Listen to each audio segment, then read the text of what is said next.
Where's Lena? There she is.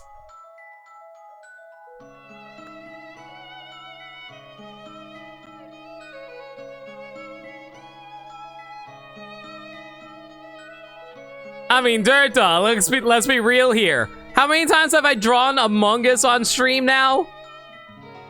Anyway, hope everyone's doing well tonight. Ruby, Dirt Dog, Gaddy, good to see all y'all. Just give me a quick sec. I need to plug in my charger real quick.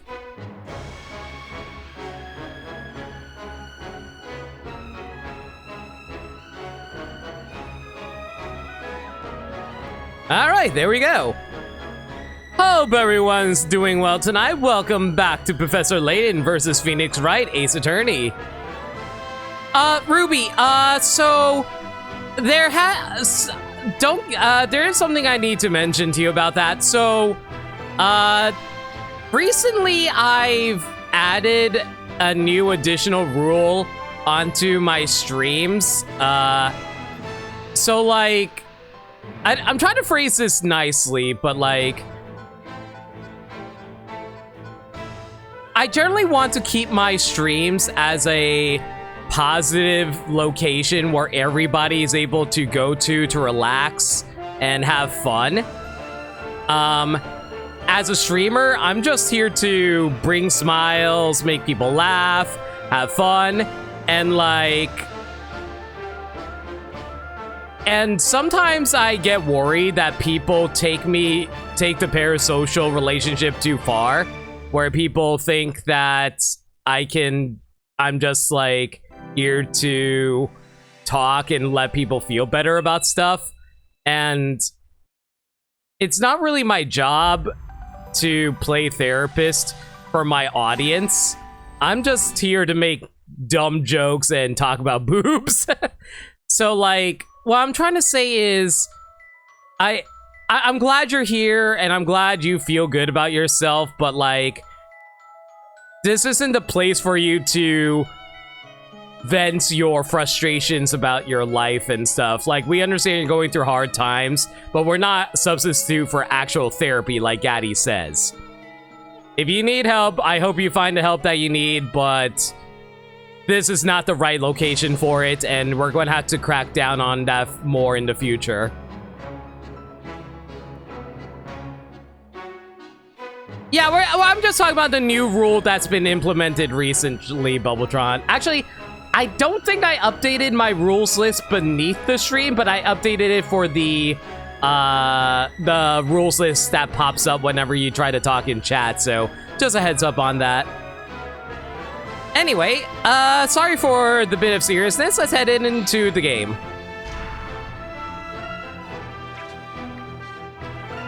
All right, so last time on Ace Attorney, we went out to find a lost cat. We met up with Dr. Darklaw, who, you know, talks like this because I can't think of a clever enough joke with her. Anyway, and now, right now, we just need to head over to the courthouse, which also apparently doubles as a prison or something like that. I don't know. Like, I actually don't know if the courthouse doubles as a prison or not, but the way they are detaining Espella there, I assume that's probably what's going on. Yo, K-Roll, how you doing? We just got started. There's a delicious smell coming from the bakery. There's only one bakery in this area, it would seem. So many types of bread, sweet, savory. I arranged everything so nicely. It looks too awesome to be sold to unappreciative people. I gotta say, Nick doesn't really comment on a whole lot of stuff, does he? It's mostly just Maya who offers like one comment, and then there's just Luke and Layton talking about literally everything under the sun. Where did the wagons with milk come from? I haven't seen any cows or goats around here, but there may be a farm.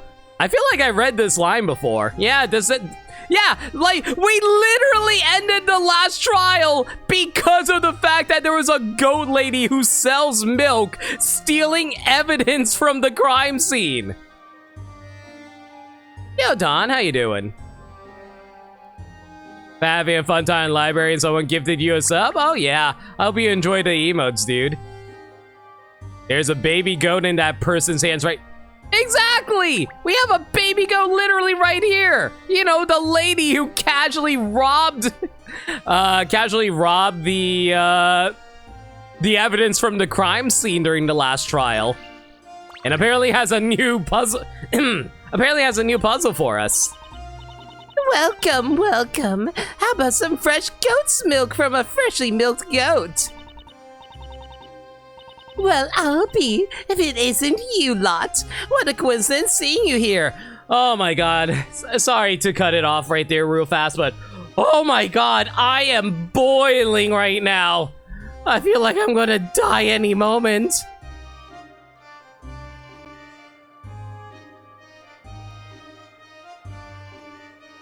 Well, look away, Ruby. Like, if you need to deal with your issues, deal with your issues. Hey, Miss Mary, I thought you were selling milk on the outskirts of the market. That's right, I do, but not everyone can get to the market to buy their milk, child. That's why Snowy and I sometimes set up a stall in town like this. Must be hard having to do it right after a trial like this. We have to deliver the milk while it's still fresh, you see. There's no way we can go taking a break. Not only that, but we hardly feel like resting. Not after all of that excitement. You heard that the UK is on fire? My sympathies for all of Europe. Mind you, UK isn't all of Europe, but you get the idea. We've never experienced a trial like that. Who would have thought that that sweet flower seller, Kira, would turn out to be a witch? Such an innocent face, too. You'd never believe she could have done it. Don't you think so, my little snowy kins? At any rate, it was a real shock seeing an execution by fire. Maybe so, but on the other hand, it couldn't be helped. After all, she was a witch. Europeans at the 400cc and up, right? Yikes, yeah. I don't know how that translates into Fahrenheit, but we're currently let me see what we're currently at. Yeah, I'm currently sitting at 92 Fahrenheit. I don't know how to translate that into Celsius. That's 120? Okay, never mind. You guys are far worse off than where I'm currently at. It is burning across the world right now, guys. 40 Celsius is 104. Jesus. Yeah. Stay indoors. Get plenty of shade. Drink plenty of water. Try to get fans or AC going if you can, everyone, please. Remember to drink lots of water. I got two bottles right next to me.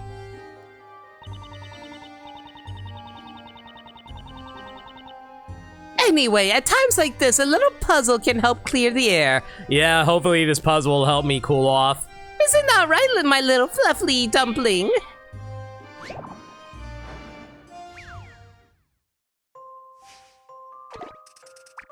Nah, ba, ba, nah, nah, ba, da, ba, da, da. And I like how Phoenix is being assaulted by a baby goat.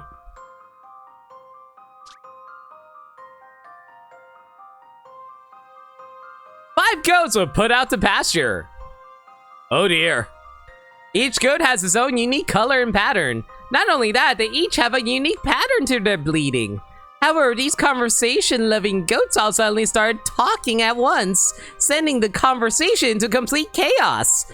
Use the picture above to work out which goat is saying what. Also, pay attention to each goat's color and pattern. The goat clearly loves Nick as it's biting his ear off. Na ba na ba na be na na. Oh god, I hate pattern. I am really bad at pattern recognition, guys.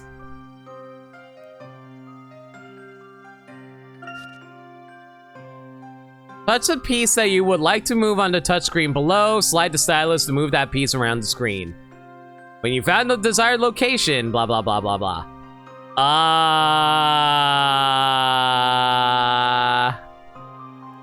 Okay, so... Oh, I understand what they're saying now. So they're basically saying, oh, these two goats are potentially saying one thing, but another pair is saying something else. Okay, so, like, hang on. Let me bring this full screen. So, the brown spotted goat and the black goat and the gray goat are saying na ba na na, banana. And then there's the, let's try to find an overlap here. So the brown goat on Maya's screen is with a white and black goat, and they're saying na ba na na, and then ba na. And it looks like there's the only question, and it's from the most part, it looks like there's no interroban in that screen, so the na ba might be its own separate thing. And I think the only overlap that they have is the na ba at the beginning.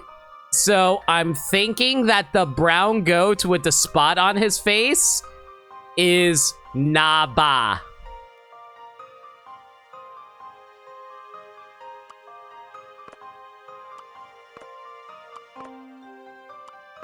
So na ba for the brown goat.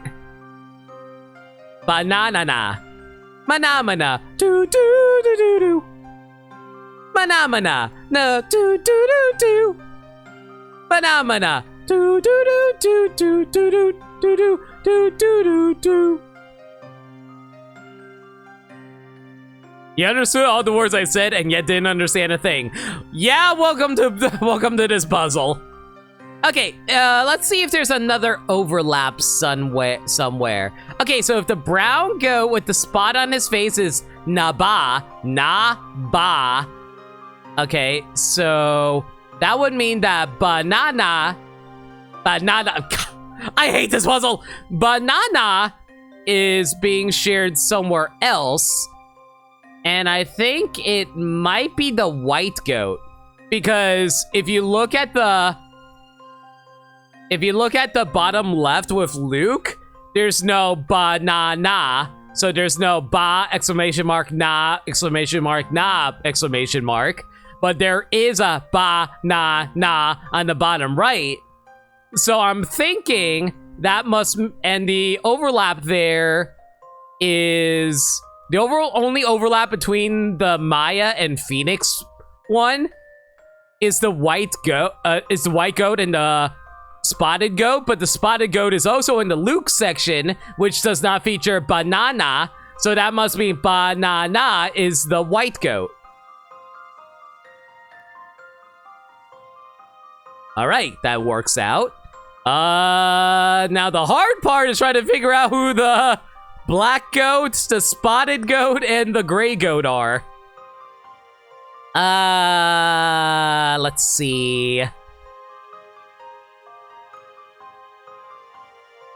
You say funny words, magic cat. Phoenix could never get along with animals. How do you think his only non-human companion is a cactus?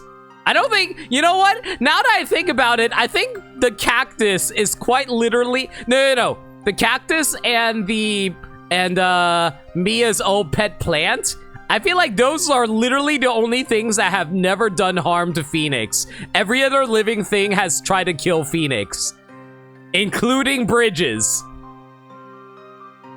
You think you know the gray goat? I'll figure it out. Give me a moment. Okay, so I think the gray goat might be Ba-Ba-Na, the one with the question marks. Because, actually, no, the gray goat cannot be Ba-Na-Na. So, Ba-Ba-Na. Oh my god, can I words? I don't think I can. Did Mia ever try to kill him? I mean, You certainly put him in situations that almost got him killed. Does that count? That's the reason why Phoenix has a prickly relation. Hush you. You don't think Missile tried to hurt Nick? I thought Missile tried to like growl at him at least once. Anyway, let's see. Okay, if the brown goat is na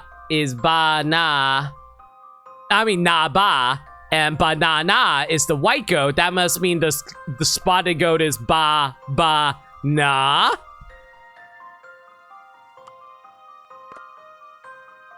And if that's the case, if the spotted goat is na, that must mean the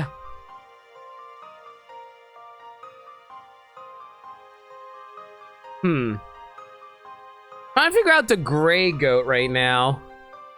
Okay, so if banana is taken up, so that must mean the gray goat is na, and the black goat is na ba. Yeah, that looks about right to me. Yeah, I think this is it.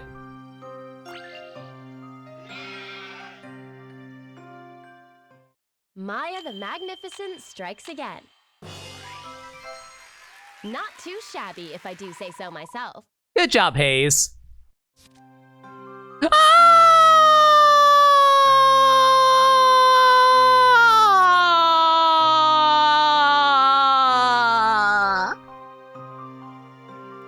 Lisa! Don't eat me, Lisa! Shout out to anyone who gets that. All you got out of this was the ghost wants some tropical and yellow fruit, pretty much. Well done. Amazing listening skills. The ghosts can now understand each other and continue on with their conversation. You mean they didn't understand what they were talking about before? Why would a hot dog talk like a goat? What do you think? Doesn't it feel dreamy being surrounded by lovely bleeding goats? I'll be seeing them in my dreams tonight, that's for sure. I'll probably be counting goats instead of sheep. What is the difference between goats and sheep anyway? Are there male sheep, or is there or sheep always female, like, you know, roosters and hens? I actually don't know the difference. Limit, can you melt a goat? Nope, I can melt goat cheese. Does that count? That certainly do look cute, don't they? Their cute appearance can be quite relaxing. If only you can block out their bleeding. Yes, nothing like the sweet goat noise of "ah" to soothe you to sleep. Oh, hey Wolf, how you doing, man? You know, I heard that they actually referenced the screaming goat meme in Thor: Love and Thunder. No spoilers on that. I haven't actually watched that movie yet. I can't go to a theater, so I have to wait until it comes out on Disney+. But I heard that they did actually reference it.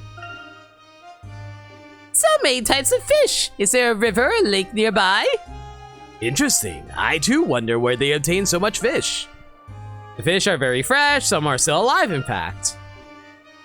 Oh, a sly cat crouching in the shadows is getting ready to pounce on the fish. Didn't you try to warn the fish owner of that? Ram are male sheep, that's what it was, got it. All you heard from Love and Thunder is that a goat carries the movie. All you will say about Thor is that you think it ranks second in Thor movies just below Ragnarok. That's fair. Where do all the wagons with milk come from? Haven't seen any cows or goats. Did I just read this? I swear I just read this. Goats and sheep are different species. Domestic goats are Kappa Hyricus, and sheep are Ovis aries. Got it. All right. I believe we need to go. I believe the way to get to the courthouse, we need to go right. Yeah, that's where you need to go. Before we do that though, we might miss out on a few puzzles, so let's head over to town center. There might be a few puzzles we can snatch up around here. Or find some interesting stuff too. Statue of a knight, magnificent statue. Can deduce that knights are very respected in this town. Knights, huh? They're like medieval police officers with swords. The water's so pure and cold. Just how many knights are in this town? Shop sign looks very peculiar. What do they sell here, I wonder? Not open? I swear, this shop never opens, but and yet we still somehow found out they sell bottles. It's so comfortably asleep, just like in our world. Cats take it easy here. Please keep your cats indoors. They will overheat in the heat here. Cats used to be valued for catching mice. Wonder if it's kept there for the same reason. They say cats have 9 lives. I wouldn't complain if I had a couple of spare ones myself. You know what I would do with my extra lives?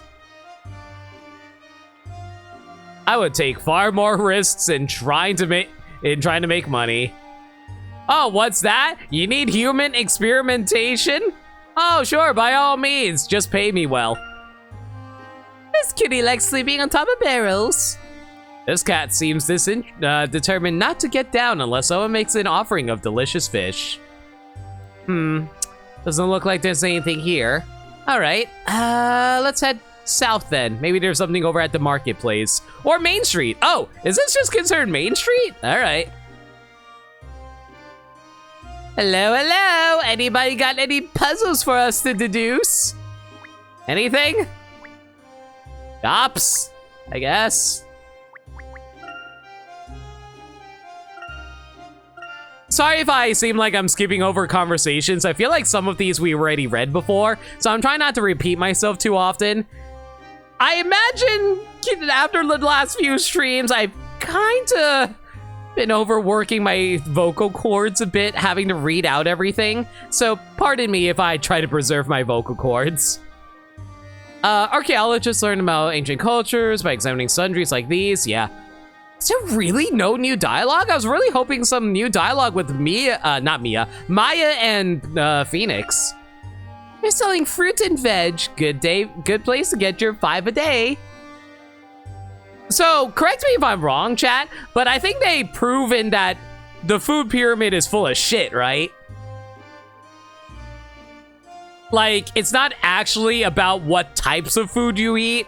It's the vitamins and nutrients that you get every day that matters the most. They also got a fish on the other side. It's a grocery stall. Open market's much more fun than shops in their town center. That sounds right. Yeah, like, I forget when they proven that the food pyramid is full of shit. I think it was like during the mid-2000s, way after when the millennials were taught about the food pyramid. Coat of arms is unlike anything that's seen in books on the topic. Like, I'm sure a lot of younger audience members can probably tell me this, but I have no idea myself. I'm just I am just a withered old person that can't determine what is real or fact anymore. Yeah, time to unlearn the food pyramid. The wares he's peddling looks pretty heavy. Can't believe he can walk carrying all that. Yeah, you basically, like, I forget what it was. Like, you gotta check what stuff is actually, you need to actually have for yourself every day.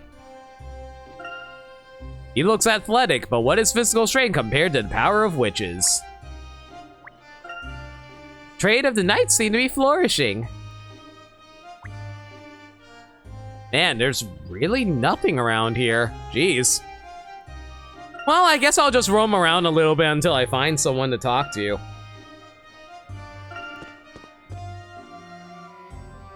What is real or fact anymore? Yeah, that's an accurate comment, isn't it? I think. Oh my god, I'm so out of practice with my English language. You'd think I would actually know what I'm talking about. You would think that people who speak literally every day and has to write every day would be all like, oh yeah, I probably shouldn't know how to speak, right?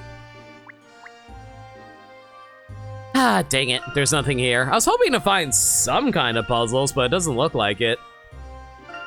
Well, maybe something is in the North Parade area. Also, hey Wood, how you doing, man? Right now, we're just wandering around trying to find a few puzzles that we can snag up. Knowing Professor Layton games, they always like to hide puzzles in random locations that you never anticipate. For the most part, they're usually hidden by whoever's standing around in an area, so maybe there's some people inside the Great Archive.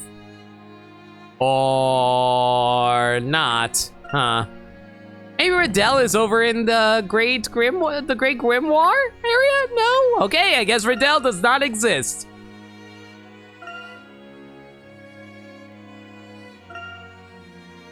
Real or fact? It's common and it's right, but it's redundant, and you're good. I mean, sometimes redundancy is to place emphasis on something.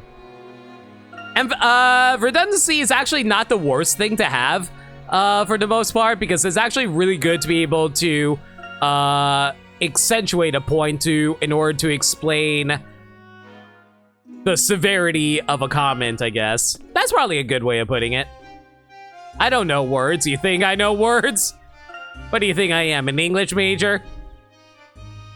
I was lighting our way when we left the Witch's Court last night.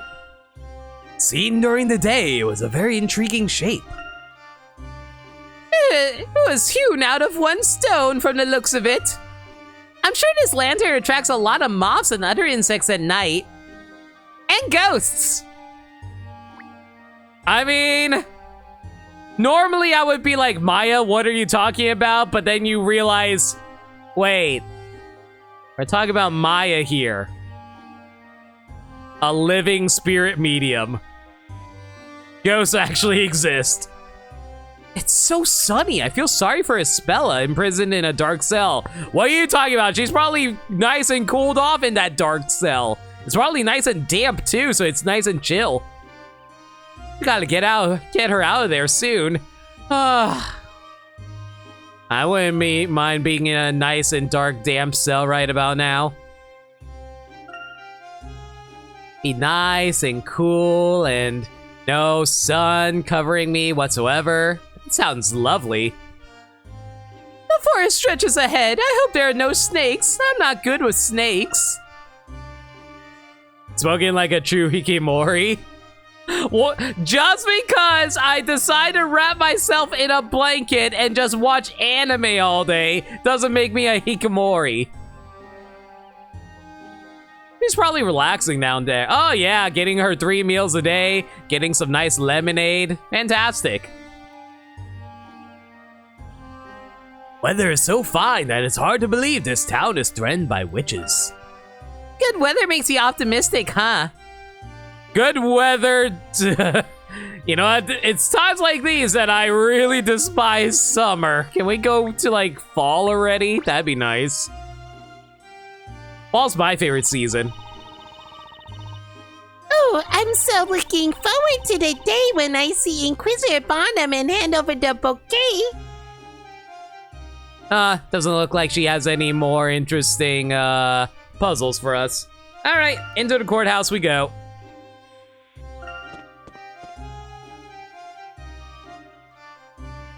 Unfortunately, autumn is too warm around here for you to enjoy it. Really? Aw, dude, that sucks. I'm sorry to hear that, man.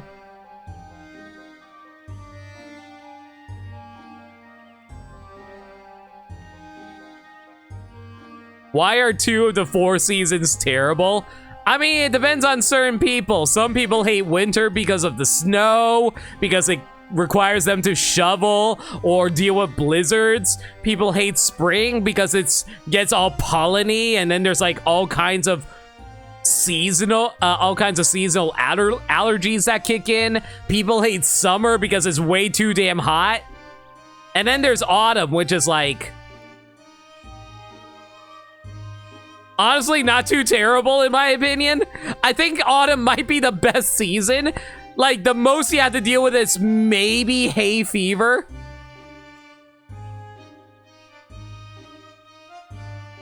Autumn is like nice, relaxing weather. Yeah, exactly. I mean, you have to deal with you know, dead leaves that you have to rake up, but that's obviously not as bad as snow. Snow is infinitely worse than falling leaves, I'll tell you that. You would like spring, but the pollen? The pollen is the worst part of spring. Spring would be great if it wasn't for the pollen. Exactly, and fall weather is nice too because it's just like the comfortable middle ground of hot and cold. Coming back here makes me remember yesterday's trial. Isabella is still being held somewhere inside the building. Yeah, and it's up to us to get her out as soon as we can. I don't know if I agree about summer and winter. I feel like summer and winter are the extremes. Summer is extremely hot, and winter can be excessively cold and have to shovel snow. Which is really weird to say because normally I love snow. Like as a kid, I freaking love snow. I love throwing snowballs. I love playing in the snow. I like going sledding and all that fun stuff. But as an adult, yeah, it's all up to us to get her out as soon as we can. It's extremes, but you don't gotta worry about the temperature swinging unpredictably. I would argue that's actually even worse during winter and summer. Winter and summer, sometimes it goes excessively hot or cold, and then sometimes it's just like a comfortable cold or hot. For fall and spring, I feel like they're more consistently at 70 or 60 degrees. I mean, you know how to dress for winter, but then there are days it's like, oh, you overdressed for winter. And yes, that has happened to me before. But it kind of depends on where you know what? Let me phrase it like this. It kind of depends on where you live. Because some places are hotter and colder compared to each other, so... I guess seasons kind of depend on your location more than anything. First thing we should do is make sure we're allowed to see her. You there, yes you! Uh-oh, there's nothing like a confrontational first thing in the morning to keep you on your toes. We're here to, you know, to visit our client. It's not you we're interested in. It's Dark Hat over there. He's he's to come with us immediately. Who, sir? He, sir. Yes, sir, you, sir. What have you done this time? Professor, did you do something? I wonder what it could be. Luke, do you have any idea? Professor! Don't play innocent with us. The order came from the storyteller himself. You've been personally summoned to the audience chamber to see the storyteller. What? Audience room? I didn't mean to say chamber. Oh my god. You know, I have my AC on full blast right now, and I am melting here. I'll be... To be completely transparent with you guys, I almost didn't stream today because I was like, man... It is way too hot. I don't want to stream. But at the same time, I would have missed out on being able to see you guys. And that honestly is worse than having to deal with this heat. And I figured you guys needed some light entertainment in order to deal with the heat too. So here I am. Meeting the storyteller in person is the highest honor that can be bestowed upon a person. There's no one in all of Labyrinthia who wouldn't be proud to meet him. That goes for us knights too, although such an honor is almost unheard of. Nevertheless, those were the orders. To have Herschel Layton make his way to the audience room. Well, and in this audience room, storyteller will be waiting to see me, is that correct? This is a day for lights turned down and all the windows blocked for sun. I am sitting next to a window, by the way. I have blackout curtains and I am still melting. What? Why does the storyteller want to see you, Professor? Yeah, what's going on here anyway? Ipsies. Would it be possible to go there after having seen Miss Cantabella? Storyteller's orders of the absolute highest priority. Nothing can take precedence. But... Not only that, but in any event, you are not permitted to see the accused. If there's good warden circulation, opening the windows can help. Get some fresh air too. That wouldn't be a bad idea either, but... I see a whole bunch of bugs flying outside.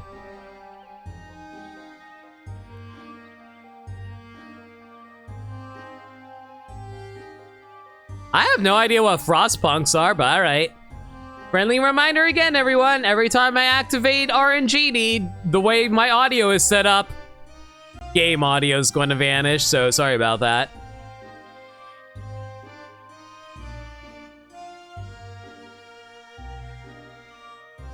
Oh, Genie! Genie of Slots, come on out, spin those wheels, and we need you to give us the answer that for us now. Bumbletron asks, Genie, will we be experiencing a world like Frostpunks in the coming years? You're generally concerned for our safety. And the answer is... Oh, poo. Oh, you poor children. You're going to experience all the best luck in the world. Don't worry, life will be fine. Thank you, Genie. Always can count on you when having to consult about worldly issues. So yeah, don't worry, Bilmatron. Everything's going to turn out A-okay. Oh, the game audio is gone? Wait, Genie's audio didn't disappear? Hang on, what? Hang on a second. Wait, really? You guys can still hear the game audio when I activate this right now? Hang on, really? Hang on, test. You guys can hear game audio right now?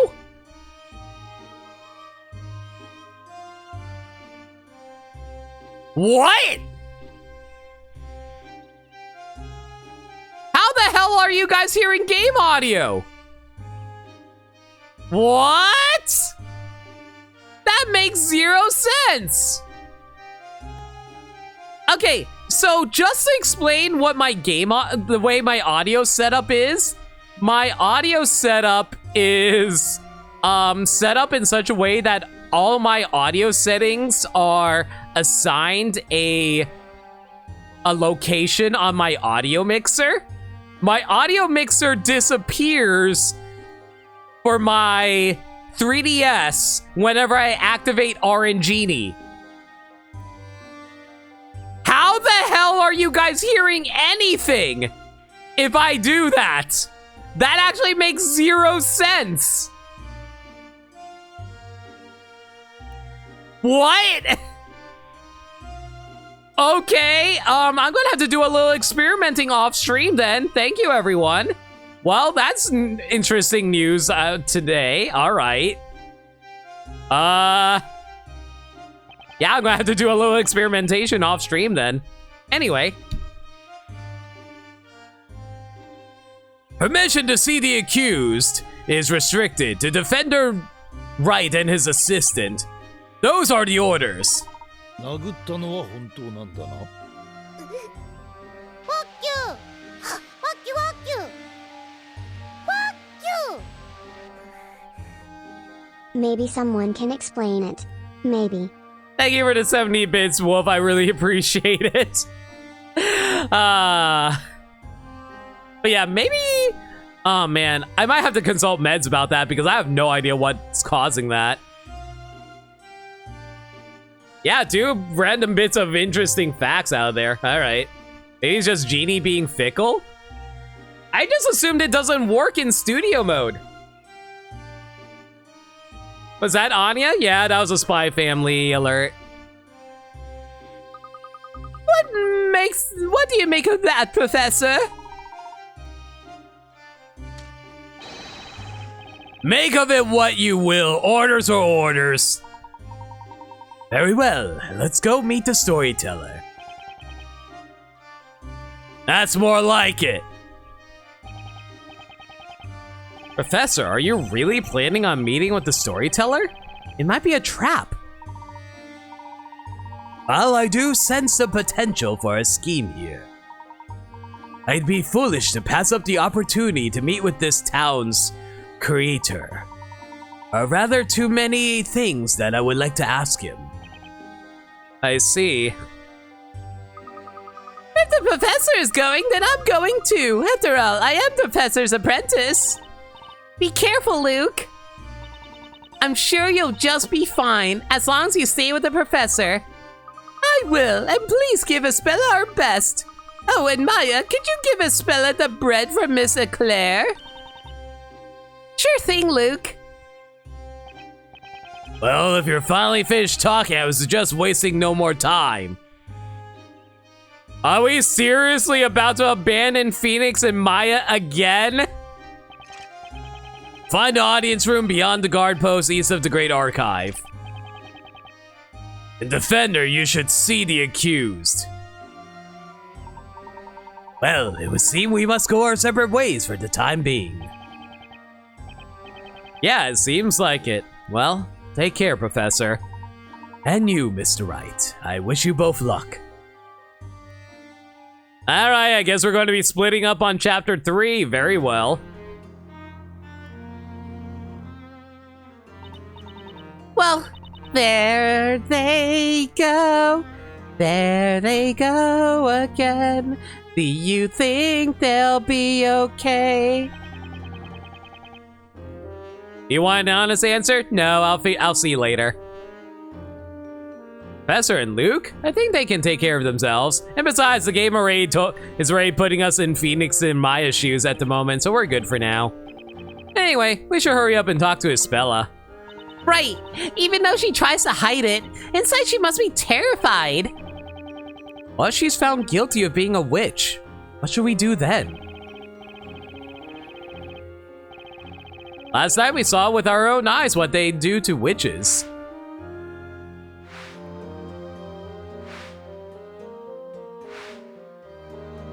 Poor Fiora. What'd you miss? Death. Everyone died. We're currently in the afterlife right now. Sudden plot twist of a game, but I respect it for its ballsiness. It's not right. Any world where things like that are allowed to happen isn't right. I know, Maya, but for now we have no choice. We have to clear Espella of the charges. Honestly, Phoenix not being in first person is weird. The Great Witch Bazella. I wonder why they suspect Espella being her. I don't know, but if we're lucky, maybe she'll be able to shed some light on it. Oh, we're playing the Kirby DLC? Yes, exactly. Hey, Defender, it's time for you to see the accused. Well, this is it, Nick. Sure is. Let's go, Maya. Death Knell Dungeon. Yo! Professor Layton and Professor Layton's section with Phoenix and Maya. We gotta find the Great Witch before the next parade. Let's go talk to Espella first. What do you mean I can't examine anything? You better hurry up and go to the Death Knell Dungeon. You know, in normal Ace Attorney games, I'm allowed to examine stuff and get unique dialogue. Oh well, off we go.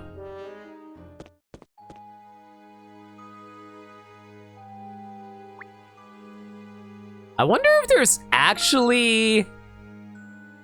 Hang on a second, let me see if there's any hint coins in here. Wow! There's straight up 0 hint coins! Alright, sure, whatever. I don't like to look at those chains on the wall. This place looks scary, Nick. Also, a giant hole for a prisoner to casually escape out of. But hey, what do I know about medieval prisons? What chapter are we on, by the way? Chapter 3, I believe. Okay, never mind. Well, no, I think Espella can still fit through that. Mr. Wright, Maya! Espella!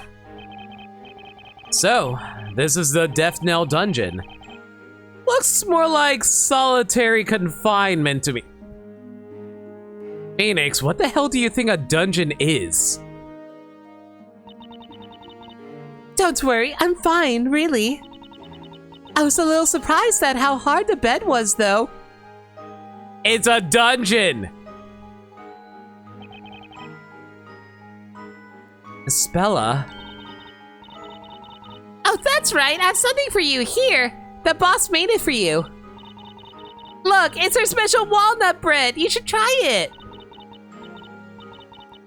Welcome to the dungeon. If you need anything at all you need to do is scream. Fair. Oh man, it's been a long... You know, fun fact, that's actually the first Mel Brooks movie I ever seen.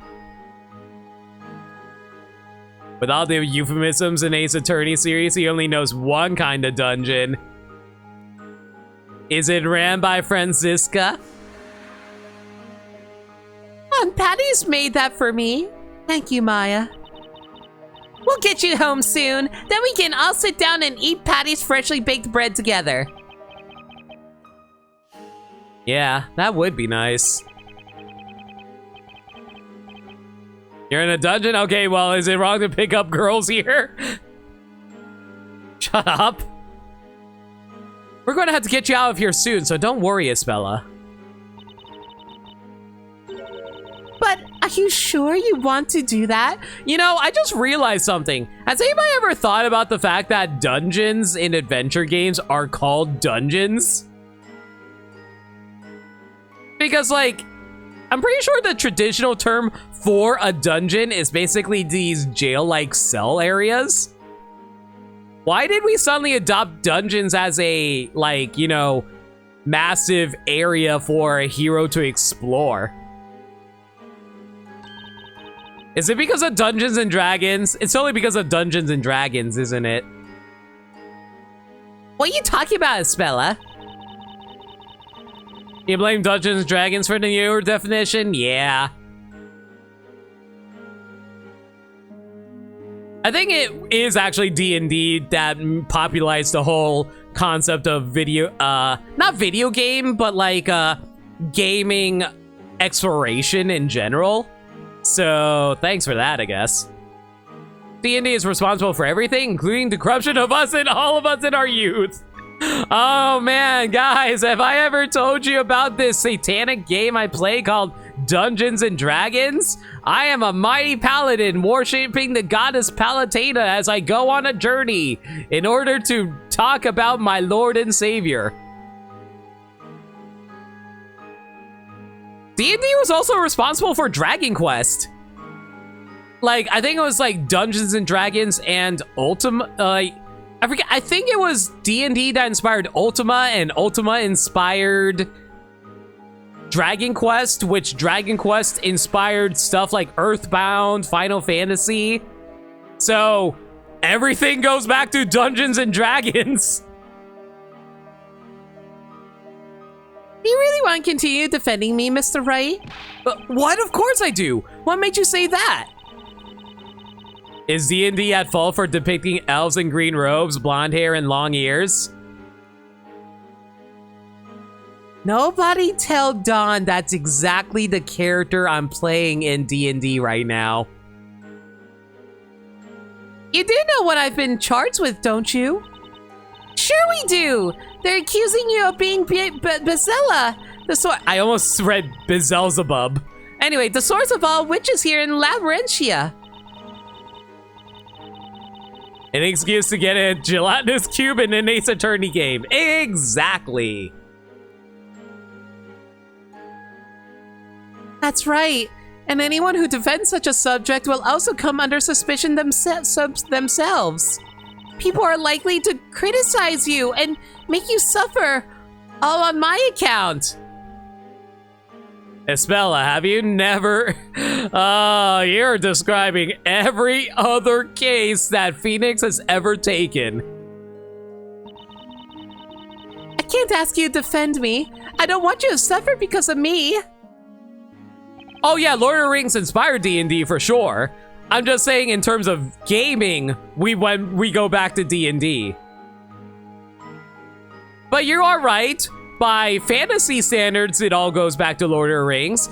Lord of the Rings is the codifier of all fantasy genre, if you ask me. So it's the Defense Capability Act? Yes, that.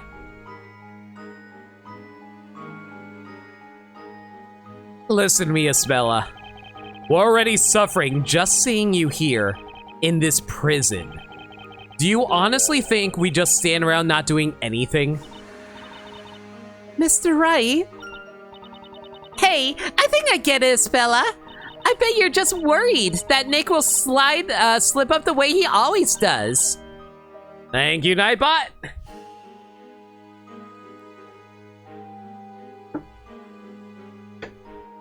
They're taking the lawyers to Isengard! Guard! They're taking the wizards to Isengard!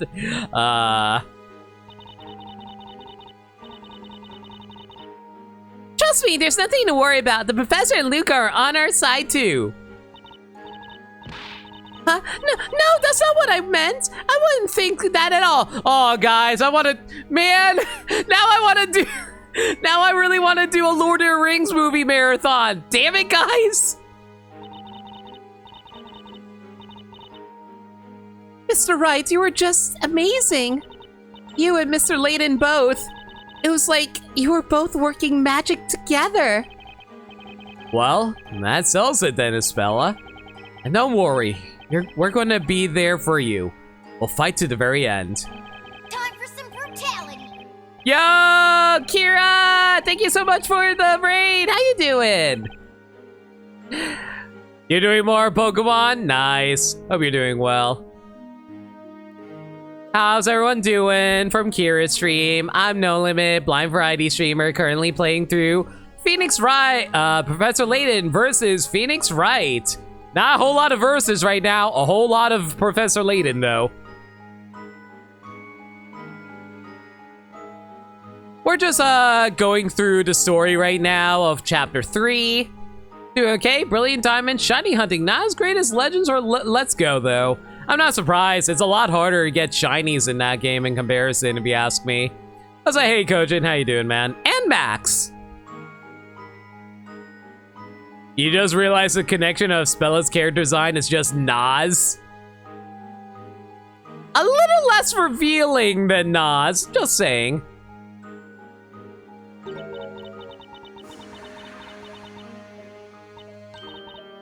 What's wrong, Espella? It's just that the only one who's ever been this kind to me before is Aunt Patty. Yo, Camille! What are you doing awake, young lady? It's like 2 or 3 a.m. for you. Go sleep. It's hot. It kind of is really hot. I'm kind of boiling here in New York right now. Yeah, I don't blame you. It's so freaking hot here too. Is the Eiffel Tower on fire? And you help you relax? Aw. Always happy to help however I can, Camille. Yeah? Oh no, the tower is fine? Oh, okay. For now, anyway. Anyway, Don't know what to say. Espella, I'm not sure how to say this, but it seems that the townsfolk are distancing themselves from you.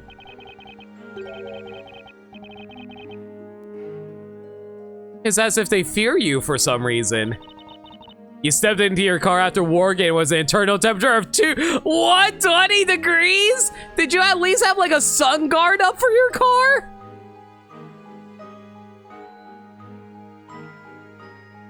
Oh no, Gaddy.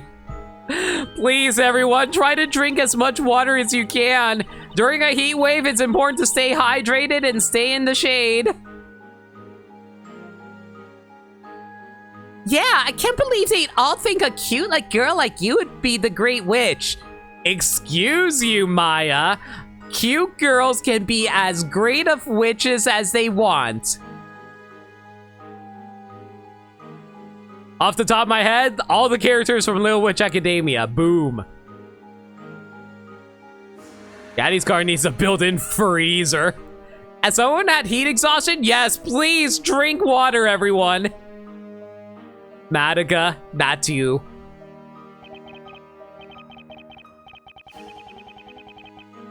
Oh, heat waves are excessively more dangerous than you guys can imagine. Like, I'll be real right now. I'm rocking a very, very mild headache right now. It's not like a sickness headache. It's more like a overheating headache. And I am sweating up a storm here.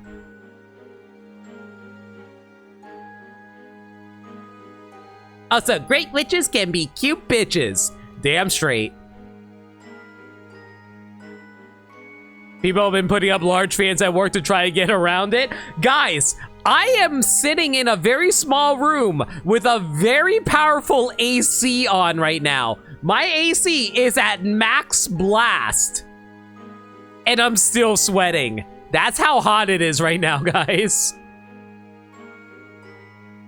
I just realized my 3DS is overheating. I probably should get a move on. Espella, we heard from High Inquisitor Darklaw that there's a reason why people are so suspicious of you. If it's okay with you, we'd like you to tell us what that reason is. You drink a gallon of water every day? That's healthy. The reason the townsfolk suspect you and why they're so distant.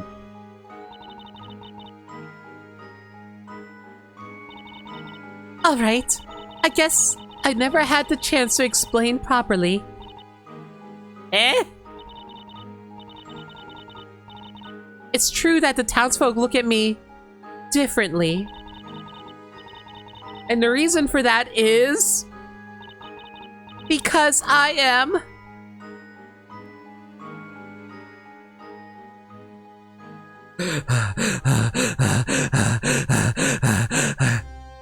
Really? Really? Really? Wow! Really? All right, game. I see how it is. Cut me off on at bated breath. It's because I was designed by Ace Attorney's artist and not Level 5's designer. Exactly. Do you see how strange that girl is? She's drawn so realistically, with no noses and with what big old eyes instead of dots for eyes. How strange. It's almost as if she was an anime design character, and we don't tolerate weebs around here.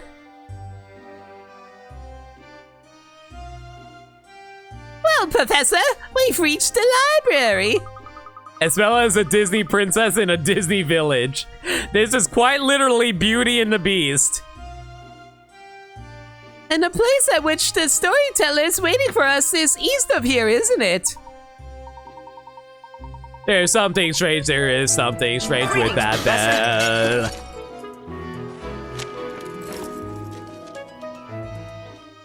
I forgot the corgis.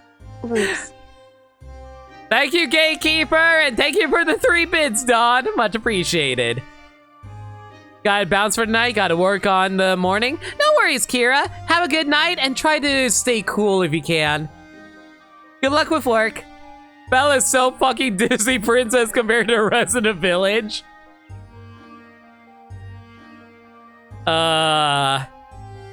She's quite literally a girl who's like, oh, I want to be able to read, but everyone is too goddamn stupid to appreciate reading. And lo and behold, they actually were too stupid to read. Reading? But why would you read this? There's no pictures.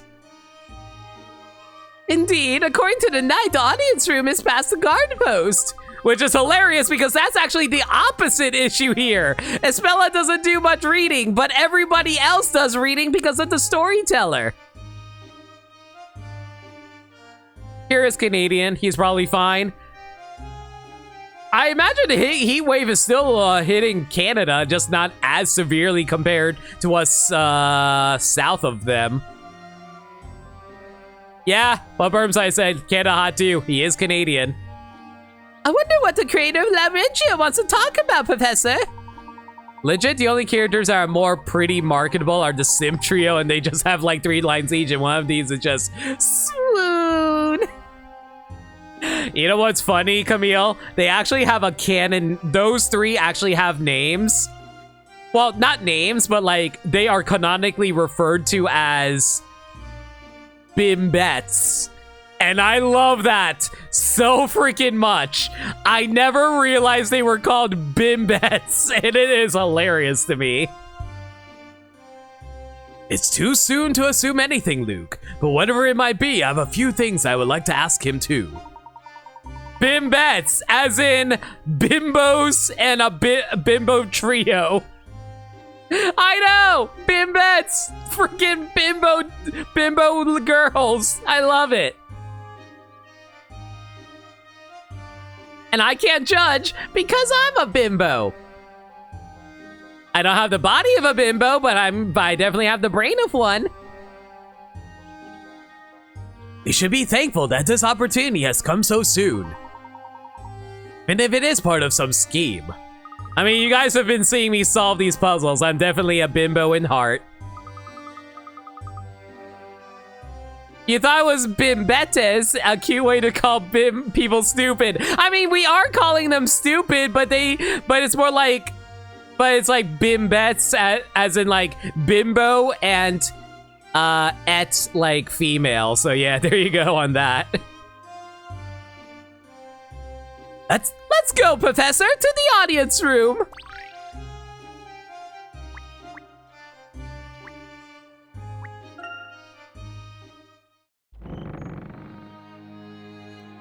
Oh, Herbos, opposite of himbo.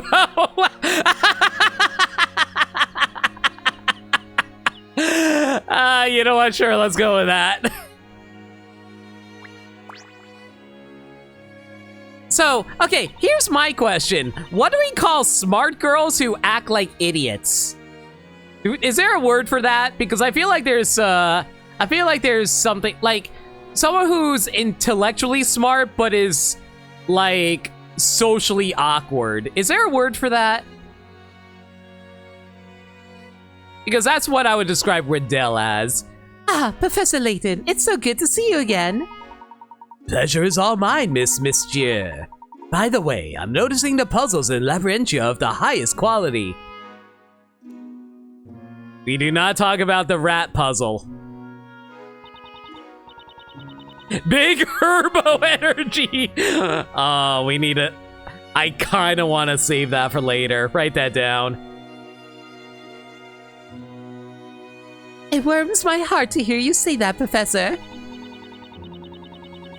So then, would you like to see if there are any puzzles you've missed or attempt any puzzles you pulled off? Did I miss any puzzles? We'll see. Oh wow, we actually didn't miss any puzzles. Nice. It's called an introvert. Shh. But that's lame. We gotta give it a cutesy meme name. Where's the fun in it?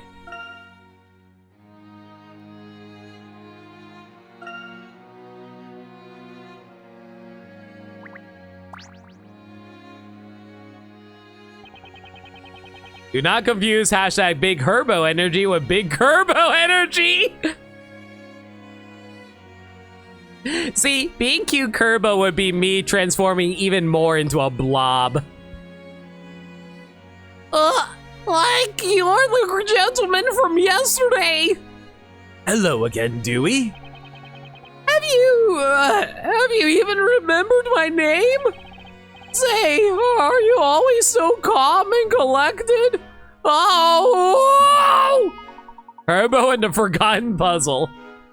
Kerbal energy is just big suck anyway.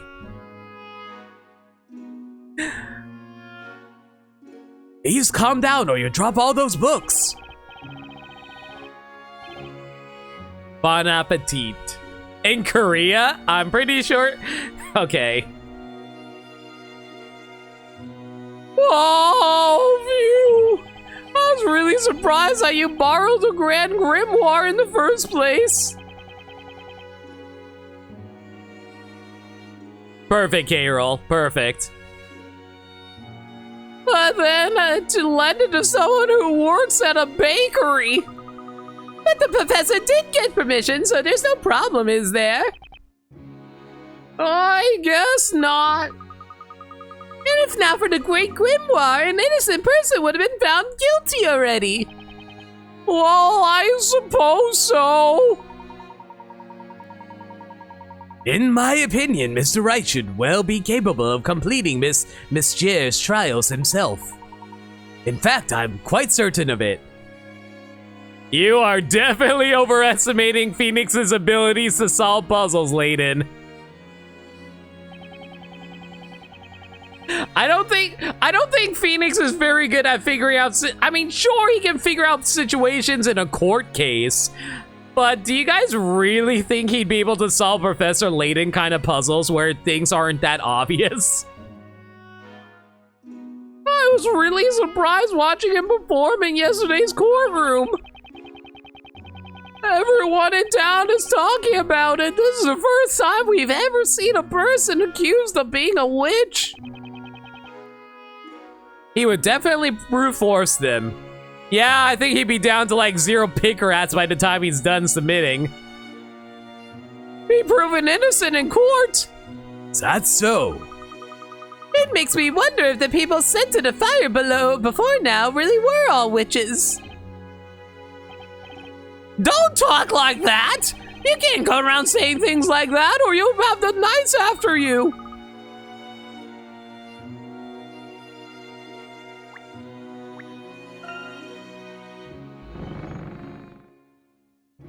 Am I not supposed to beat them here? Where the heck am I supposed to go?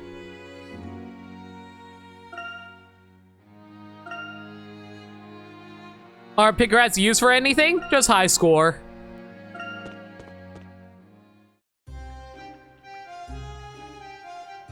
I just want to prove that I can get a high score while cheating. Thank you, soft resets. Woo! There we go! Broke the 3-digit marker, everyone. Yes, survive. Yeah, if we don't have enough pig rats by the end of the game, we spontaneously combust. Professor Layton's like, time to calculate all my pig rats. Oh no. Boom! Professor Layton's secretly hiding dynamite underneath his hat. If he doesn't feed his hat enough picker rats, it explodes. It's like, you know that movie Speed? You know, that the one about like the bus that if it doesn't keep traveling above 60 miles per hour, the bus's bomb would explode? That's what happens with Professor Layton. That's why he's always like, oh, this reminds me of a puzzle. Because if he doesn't solve enough puzzles for picker rats, his hat will explode. This area is guarded pretty tight. Maybe the knights are keeping an eye on us. Limiting the means of access to a bridge supervised from the keeps is a good way to keep intruders out.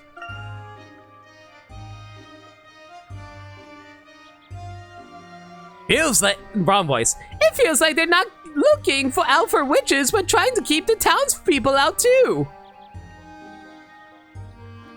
So we don't get enough picker rats, we end up like the fish from Encanto? Correct. Feed. Layton has given his hat pig rats for his life.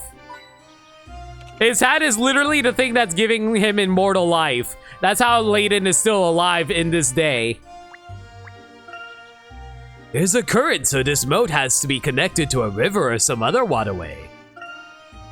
Oh, little fish are swimming over there. It's pretty, quite pretty for a boat. And little do we realize, Luke is actually a manifestation of his hat. Luke was born to assist from his hat as a way to have Professor Layton be able to solve puzzles quickly, so it may feed more puzzles into his hat. Does Frosty Snowman rules? Exactly. If Professor Layton ever takes off his hat, that means he dies. The water is very clean. I suppose there is a spring nearby. There should be another Pickerat around here somewhere. Not Pickerat, hint coin. I found 2 so far. There should be a 3rd. Opening, closing that heavy gate behind every visitor must be a bother. The guards are very alert. We can be certain that this town's creator is nearby. Luke turns into an Eldritchari if he stops feeding his hat. Oh, has anybody ever seen... Okay, this is me being a colossal weeb, but this is actually relevant. Has anyone ever seen the 6th One Piece movie? I will give context. So, in the 6th One Piece movie, the main characters go to an island paradise where it's like, oh, hey, you can do all kinds of fun games, and it's being run by this old pirate captain and his crew, and all of his crew have weird flower stems coming out of their head. There is a mystery happening on the island where there's something seems wrong with the pirate crew.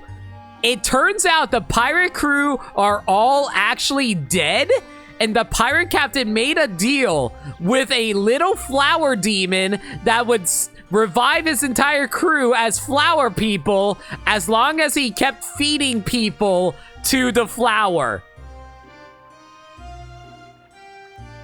And I'm just like, oh, so obviously the hat that Professor Layton wears is actually the flower from the 6th One Piece movie.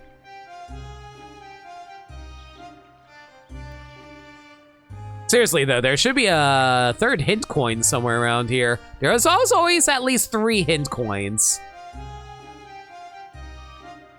Am I missing something here? Hang on, I'm gonna do a quick sweep real fast. Wait, there it is. 101! 102! Don't know why, but it reminds you of something else. I'm very curious what it reminds you of. Oh, hello, we got a puzzle. Perfect, my hat was hungry. Ah, aren't you Herschel Layton the Hatter? Surprise, Professor Layton is also the Mad Hatter from Alice in Wonderland. Well, I'm not a hatter, although I certainly am Herschel Layton. I have been told that my presence is requested in the audience chamber. I definitely heard something about that, but it's beyond me why. So Luke is the rabbit? No, Spella is the white rabbit. Luke is the pet cat that Alice has at the beginning of the story.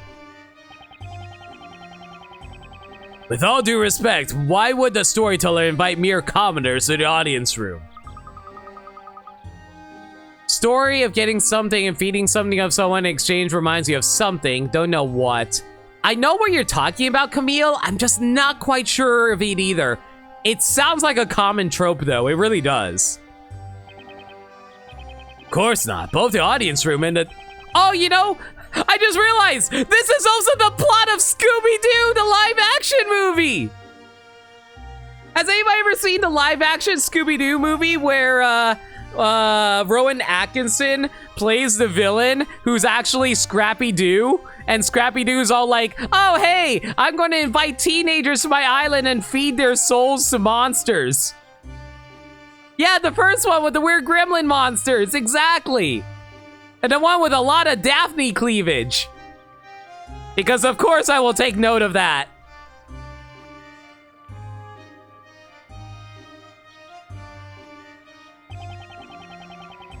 The big lanky rabbits that explode when exposed to sunlight, and they killed all of all the monsters by using a disco shine ball in the shape of a skull.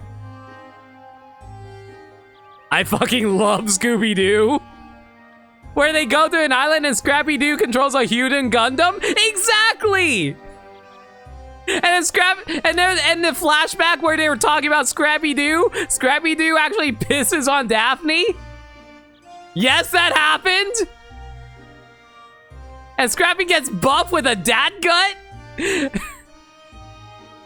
I wasn't gonna say that, but yes, that does happen. Oh yeah, and there was also Scooby-Doo on Zombie Island where they prayed to a cat god and turned into cat monsters, and all the zombies came to life because they wanted to warn the Scooby Gang to run away from the cat people. I love Scooby-Doo so goddamn much, guys. One does not simply enter Mordor. Did you say tower? The storyteller's tower, naturally. Don't tell me you never heard of it. He only comes out of his tower to appear before the people in his parades. You're mad they decanonized the zombie movie? Yeah, they did that recently, and I hate that too. The audience chamber is where the storyteller comes whenever there is a parade. We, the Order of Knights, provide his protection from this guard post. We feel honored by his presence, even if he doesn't speak to us. I see. Then it would seem we are extremely privileged to have been invited here.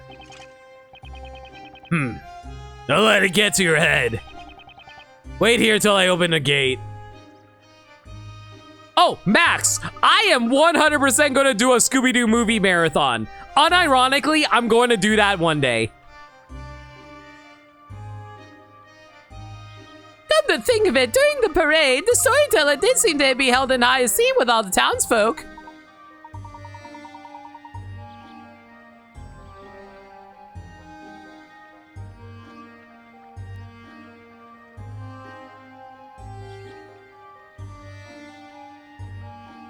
I have a soft spot for Ghoul School and Reluctant Werewolf.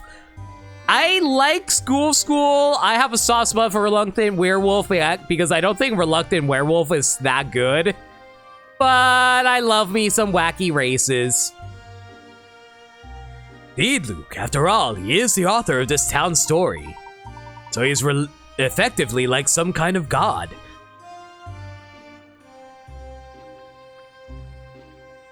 Well, that's one way of putting it, but you're not wrong. Like a god? No! Someone tell me this isn't happening! There seems to be some commotion over there. It's that Knight! He's coming back this way! He doesn't look too happy! Dun dun dun dun dun dun dun dun dun. This is bad, really bad. What am I going to do? What's the matter? Well, actually, Dark Hat, the gate won't open. Cyber Chase is dumb, but you fell for it anyway because video games. Same.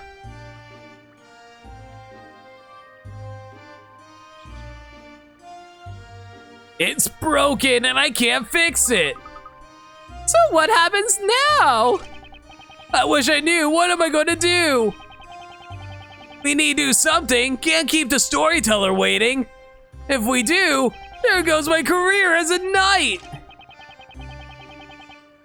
Unless, are you two meant to be good at finding people? Finding people? I wouldn't say we're particularly good. Don't say that. I need your help here. There is one knight who's able to fix the case, but he's busy training with the other knights.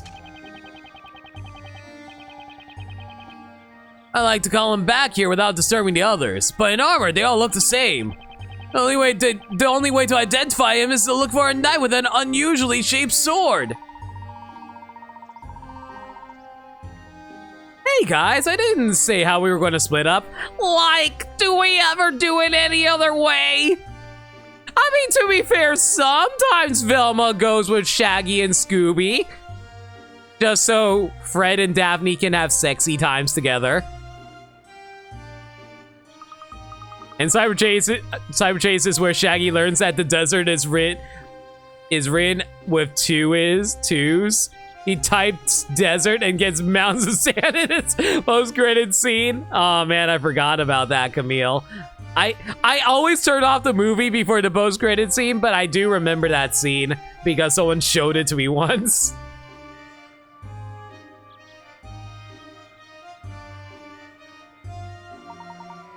Indeed, my boys, means we can tackle this way we would a puzzle. And my hat is growing progressively more and more hungry. So, will you find him? Okay, let's see what I can do.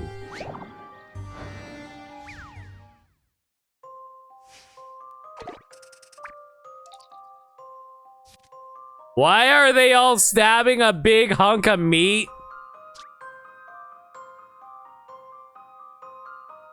It's lunchtime and the knights are all eager to eat their share. They all stab their swords into the massive piece of meat at the same time. One of the swords is not standard knight issue, has an oddly curved blade. Examine the blades and find the owner of the strange sword. Slide the stylus along the touchscreen and move the finger icon on the upper screen. Finger icon's appearance will change when hovering over a point of interest. Touch the touchscreen to circle blah blah blah, pick the person.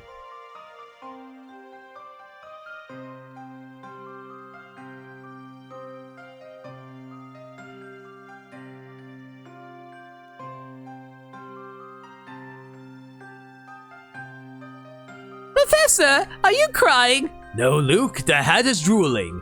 This reminds me of a puzzle. Solve it, Luke. I need to live.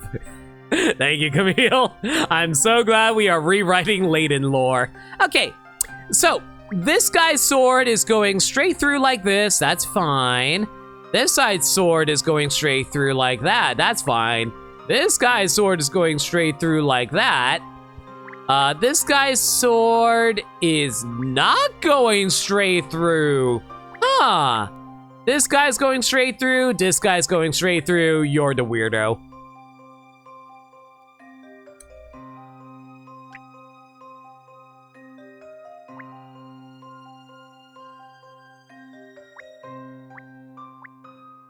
I really hope I'm not wrong on this. It looks like I'm correct, though.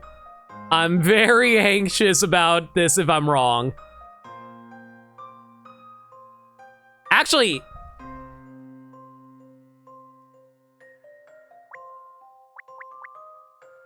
no, I think I'm right. Yeah, this one doesn't look like it's going straight through, right? Oh boy, now I'm paranoid. You know what? Let's do a quick save just to make sure I'm not a colossal idiot.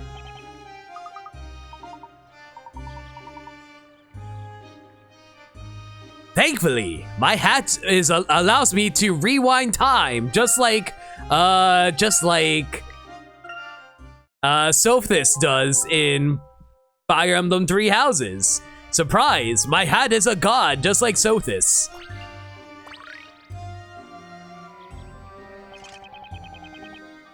Zahato!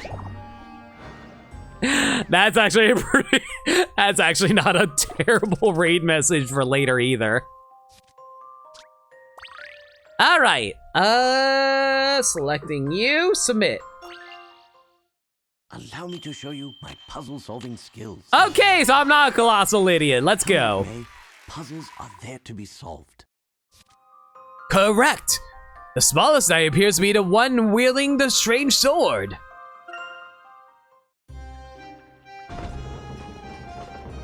He grows even hungrier, so we need to hurry and feed the pig rats before my demise.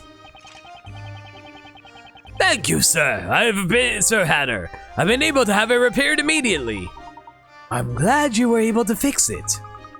A puzzle like that is a piece of cake for the professor. Yes. Easy. We not full himbos yet. So why do we have your meat opening the door? The meat, Well, clearly the door is alive, just like how the hat on Professor Layton's head is alive. And if we don't feed it enough meat, it will not obey us and open the door. Yeah, the door was hungry. Exactly. As I suspected all along, you're certainly no ordinary gentleman. Sir Hatter Herschel Layton shall henceforth be allowed to pass through this gate freely. Thank you, kind sir. Please make your way to the storyteller as swiftly as possible. Maybe they dropped their meat in the gears of the door. That must... Oh, that's entirely possible too, K-Roll. The meat just grinded up in the gears.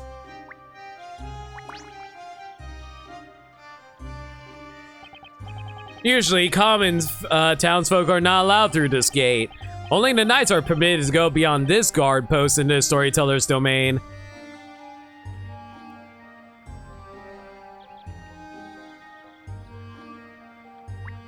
I'm not allowed to move? Oh, no, I have to hit move. All right.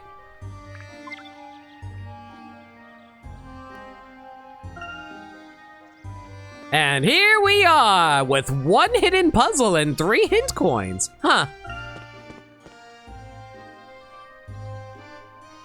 Does that mean the gates can make hamburgers?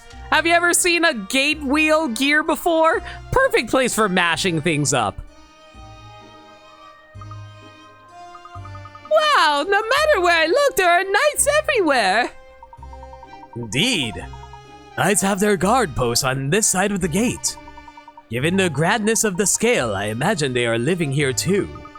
But I wonder exactly where exactly around we're supposed to meet a storyteller.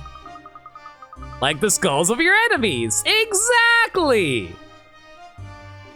And knight said to go out to the audience room, wherever that is. With a name as grand as audience room, you'd think it'd be easy to notice. Luke, can you see that long flight of stairs over there? I think we should go and take a look. It's in a book after all. The Book of Labyrinthia, Reading Rainbow, all that. A flight of stairs? Oh, I see it. I see it now. It's all within my reach. There's also a building over there. Looks rather stately. Do you think that's where the audience room is? Indeed, my boy. However, there seems to be something going on over there. And from the looks of things, I don't think we'll be able to just ignore it and stroll by. At any rate, let's go and take a look. It's in a book.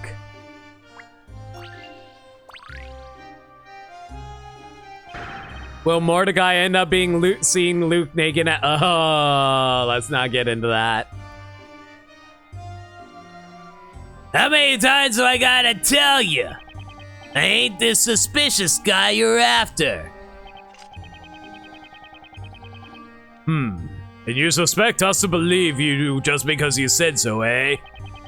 You can save us all the time and trouble here. Just admit your guilt and be done with it. You gotta be kidding me! This is a false accusation! Come on, why won't you listen to me? I admit my face might look a little scary, sure, but I'm telling you straight. My pals are always saying there's no one with a pure heart and good old Connor. Oh, spare me. We're getting nowhere here. Hey, knights! Yes, sir! Put this miserable wretch into solitary confinement. Yes, Captain! Oi! Oi, what are you doing? I'm innocent! Innocent, I tell ya! You seem to have your hands full here. May I ask what happened? What'd you miss? Professor Layton is trying to devour his soul, but he can prevent that by feeding him picker-rats. Luke, I don't pay you to sing Sonic Unleashed. But Professor, you don't pay me at all. On the contrary, I pay with your life. Look at the hat, Luke. It murmurs your name. It's hungry. Would you like a puzzle?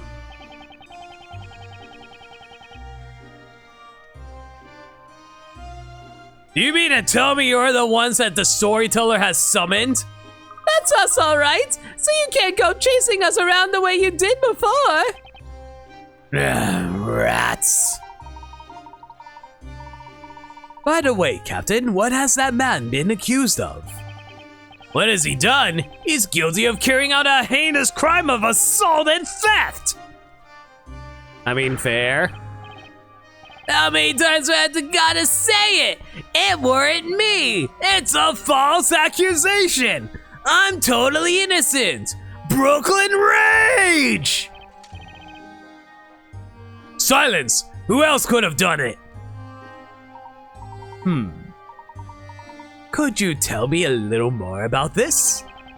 I have a bad feeling you want to know. Seem to have like poking your nose in other people's business. A series of thefts have been occurring in this town, and at the same time a suspicious figure has been sighted. Why are you making hats sentience? Haven't y'all watched the Robinsons movie? Yeah, and I can fix it. It's a cool hat. We just created a copy pasta and you're so happy? Oh yeah, let me tell you the creepy pasta of Layton's hat. Layton's hat is secretly Astatoth. Yes. Now I ask you, does this man not look suspicious to you? Clearly it has to be him. That's racial profiling. Yeah, you got it all wrong. I heard there was a thief in the area. Man, that is a really terrible Joey Wheeler. I really want to, man, I want to be able to do a Joey Wheeler voice. Let me try to think. Hang on. Let me pause a moment and think. Yeah. I can basically do Little Karibo Joey Wheeler, but I don't think I can go actual Joey. Yeah, that's why I teamed up with them folks, to keep a lookout for the blighter. There we go. And that ain't all. I even found my way to make sure every dang Coomer of this town was being watched. Bing bang, I zoom, I'm for Brooklyn Rage, and all that. Yeah, we placed ourselves in positions where we didn't obstruct one another's line of sight. Catch my drift, this suspicious figure you guys mentioned. There ain't no way that was me. Baby dragon. Time wizard. It's like you're saying... Wrong voice. So you're saying that you watched every part of the town while at the same time avoiding overlapping each other's search? That's impossible. You committed the crimes and are lying to cover yourself. I wonder if you're perhaps mistaken. Might just be true. For example, if they positioned themselves like this. That sounds like a painful 10 minutes. Hush. Street Patrol, 40 Picarots. There are reports of a thief lurking around the town center. The townsfolk are in charge of guard duty. Why aren't the knights in charge of guard duty? There are two conditions for their stakeout. They have a perfect view of all the streets. Their view range never overlaps. With that in mind, do you think you can place the townsfolk in their correct spots?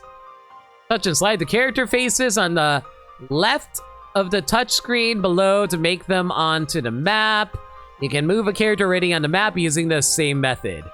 The spaces will turn red if the character's fields of view overlap. Fill in all those spaces while making sure to avoid overlap.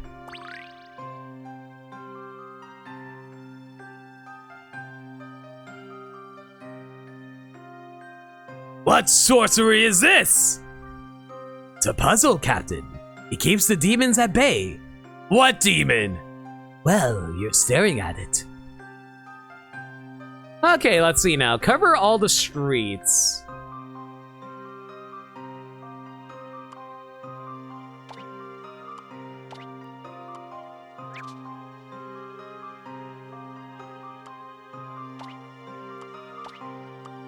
Okay, so it looks like the small child can only do range of 1. The man is able to do a full cover. And the lady can only go up to 2 from the looks of this. All right. How do I want to arrange this? I think what I want to do is put a small boy over here so that way he can cover all of these over here. And if I put the man over here, he can cover everything here. Oh, actually, hang on. If I put the lady over here... Oh, no, I can't overlap. Oh, that's annoying.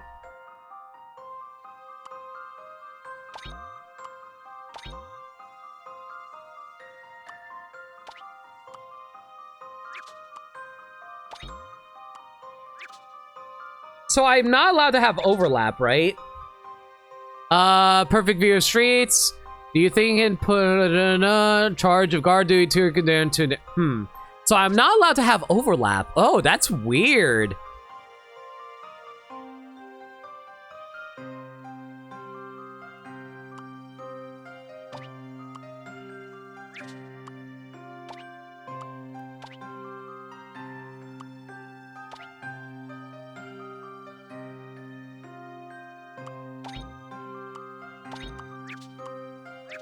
If I put the lady down here, there's no overlap like that, but the problem is, if I do that though, I have an empty space over there. I need to cover every single street.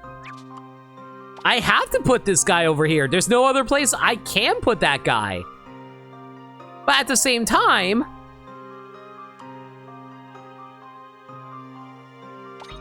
if I do that, that creates an overlap.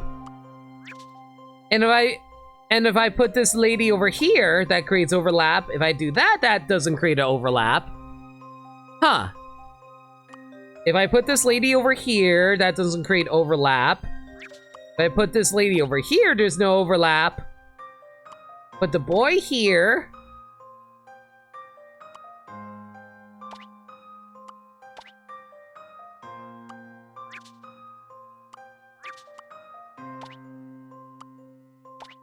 Oh wow, that was actually a lot simpler than I thought. Never mind, I'm a genius. I just had to realize where to put the big guy. Wow, that was actually really simple. The cat freaking out with the picture when he's spotted. It's so good, Wolf.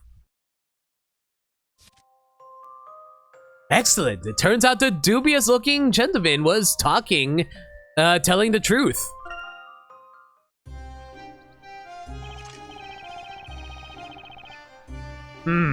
I would never have guessed such a solution could exist. Yeah, so you believe me now? I was telling the truth! Yeah, baby dragon, the real culprit must still be on the loose, going around stealing stuff in broad daylight, unlike me, Joey Wheeler, the godfather of games, capiche? Man, it looks like we've got no choice. Let him go. We better head back to the crime scene and go over it again with a fine-tooth comb. Yes, Captain! Well, I'm glad we were able to sort out this misunderstanding. You don't understand why the puzzle says he wasn't the one, though? I think it's the idea that he was able to avoid being spotted, and that somehow proved his innocence because he couldn't possibly have, because people spotted the thief and he went around in a way that didn't get spotted? I don't get it either. I don't know who you two are, but you're a bit too sharp to be some regular townsfolk. Not at all. We're nothing so special. Just a couple of regular English gentlemen. The hell is English? English, eh? So what is that, your title? Well, whatever it may be, it's not formal, being summoned directly by the storyteller himself. What do you think the language is that you're currently speaking? What's a language? Well, whatever it may, you're not dumb like our folk. You must be from out of town. I didn't even consider that, but that's a good point. Well, whatever it may be, it's not normal to be summoned directly by the storyteller himself. It would appear you are indeed something special. Storyteller's in the audience room. I wouldn't keep him waiting if I were you. As for the audience room, it's in the building at the top of those stairs. That building up there, just as we thought. Thank you. Just mind your manners when in the presence of the storyteller, you hear me? If I hear any sign of trouble, you'll regret it. We'll be on our best behavior, like Scoop. So please keep your hands off your sword. You're scaring me. It just goes to show how highly the knights regard the storyteller. Now then, let's move on, Luke. Right, let's go, Professor.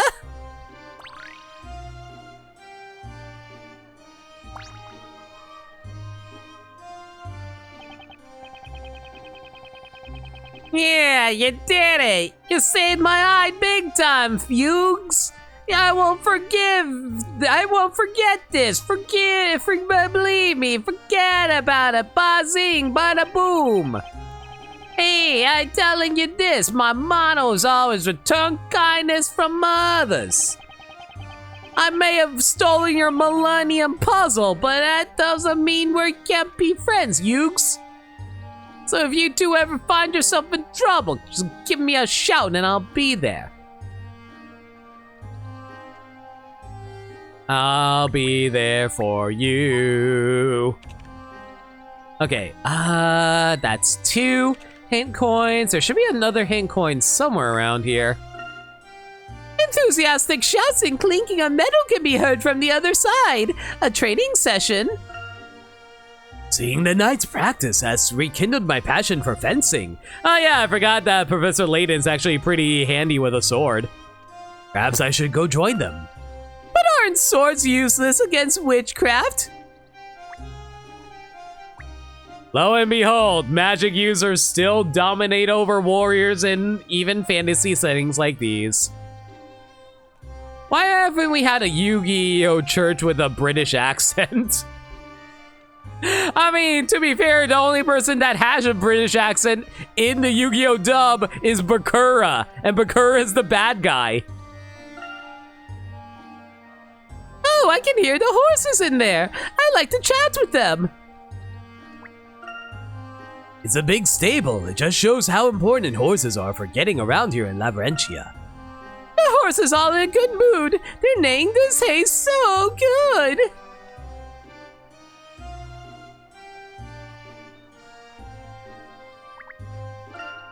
Professor, that's the storyteller's chariots from the parade. So this is where it's parked when not in use. We need to save Mr. Spella before the next parade.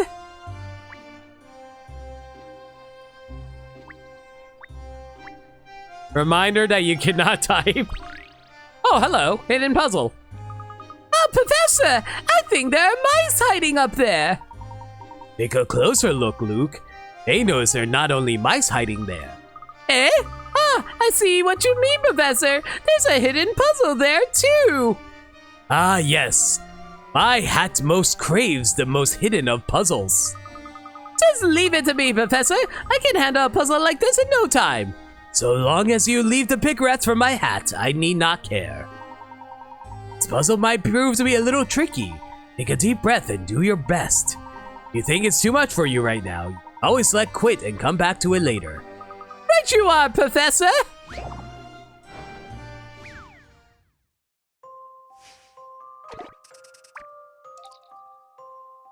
Oh crap, it's another rat-based one.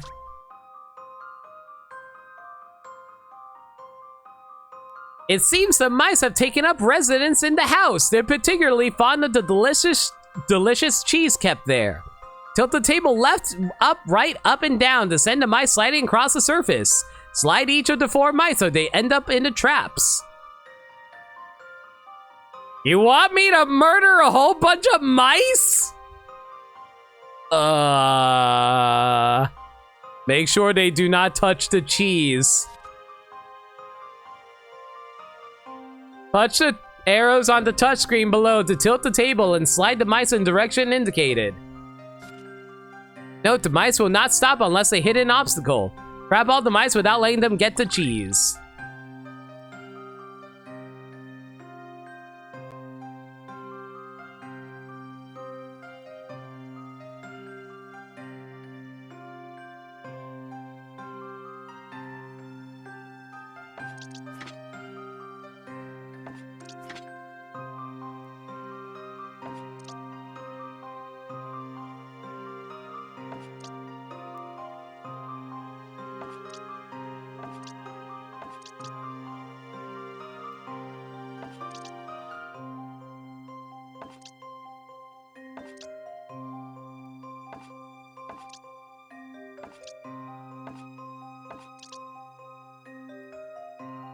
I think I trapped myself by accident. Okay, first things first. I think the only thing I can do here right now is either up or right. Let's go right. Then we'll go up again. Go left. Go right. We go left. Up. Right. Down. Up. Left. Up. Right. Up. Down. Right. Up. Left. Up. Right. Down. Left. Up. Left. Left. Down. Right. Up. Left. Down. Down. Crap! Of course it's the last one I can't get. Left. Damn it! Up.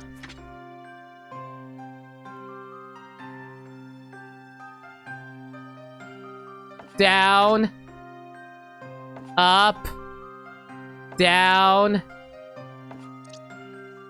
Left. Right. Up. Left. Up. Right. Up. Right. There's no way to get down. You have to put the bottom one into the cheese on the left there. No matter what, you have to put it there.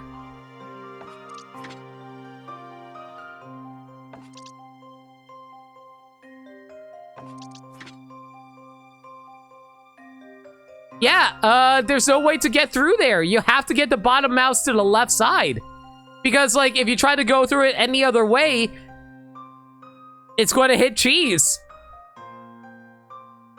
Yeah, the bottom mouse has to go left. But if I go left, I throw them into cheese.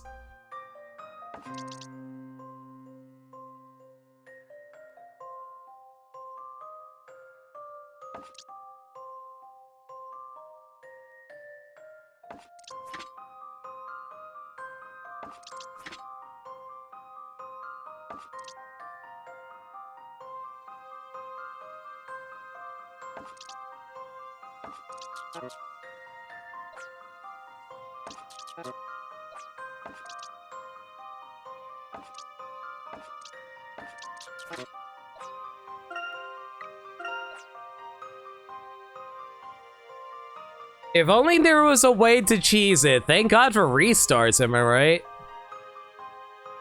Okay, at the very beginning, I cannot go left. I can only go up or right. I cannot go down. I cannot go left. So up or right. I think going up would be a bad idea, so I'm going to go right.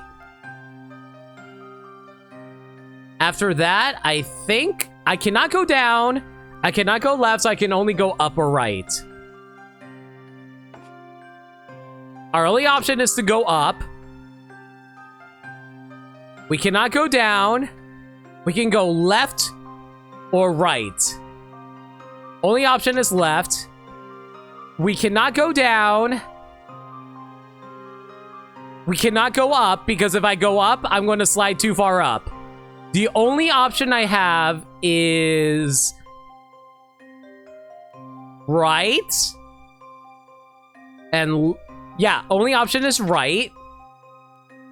If I try to go left, that will trap me. But if I go down, left. Okay, there we go. I think we got solution. There we go. I just had to think that through a little bit. This is my answer. Professor, I did it! That was honestly a lot more simple and more complicated than I needed to make it. I just had to make sure the bottom mouse couldn't go up. Anyway, hidden puzzle solved. And my last hidden coin. Woo! Oh, hello. This guy also has a puzzle. And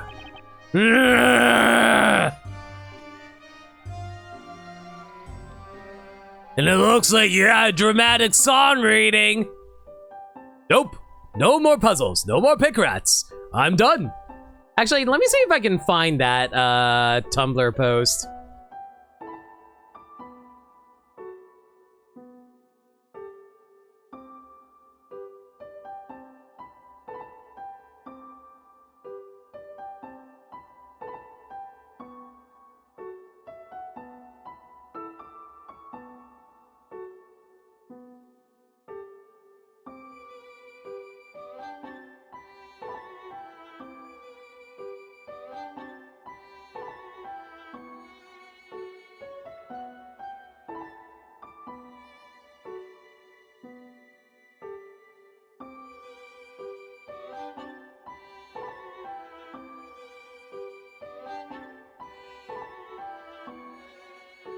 I don't think I can find it without pulling up the Pro ZD video, but hang on a second.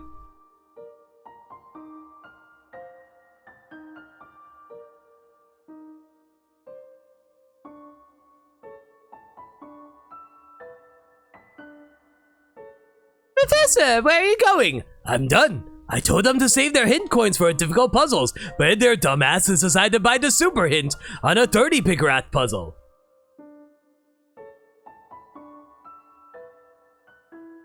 Now I gotta be the one to bail their ass out because they have no more hint coins and they're stuck on a 60 picture rat puzzle. That's required to progress. Fuck this shit, I'm out. No more puzzles for me.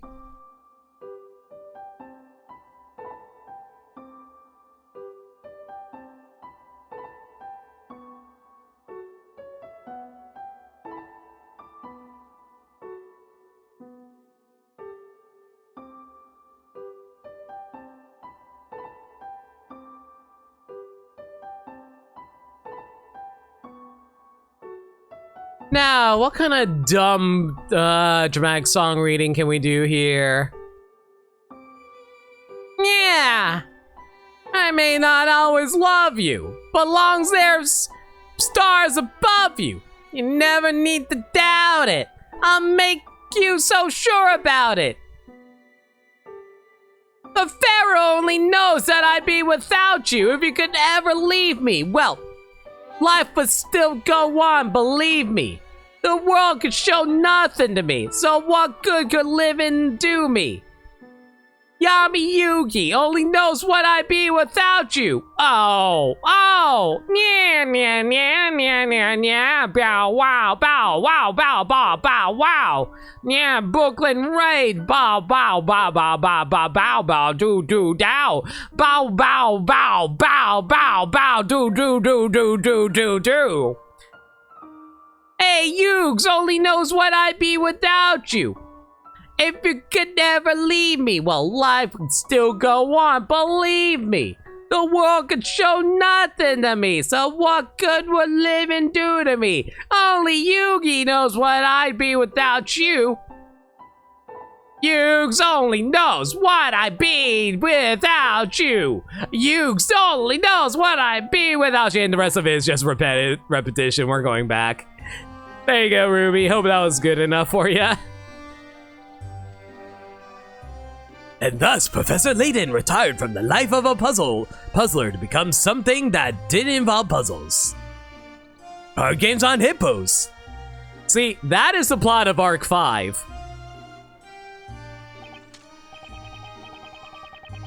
This is no good. It's been 3 days and 3 nights and I still don't get it. What is it that you don't understand? Whoa, don't frighten me like that. How long have you been there? We've been here for quite some time now. Well, I suppose I can tell you. See, I've been doing my mind training. Us knights must train not just physically, but mentally too. Speaking of training, how delightful. As a gentleman, I always endeavor to keep my thinking flexible too. Your comment exudes confidence, and if you are so self-assured, why not try solving this puzzle? This is a chess puzzle. Ah, heck. Hey, Lundea, you're about to watch me fail at a chess puzzle because I'm really bad at chess. Based on a brave fight between knights. The trouble is, no matter how hard I try, I can't defeat the Black Knight. Knights are usually the best pieces, I find. Sometimes maybe even better than the queen.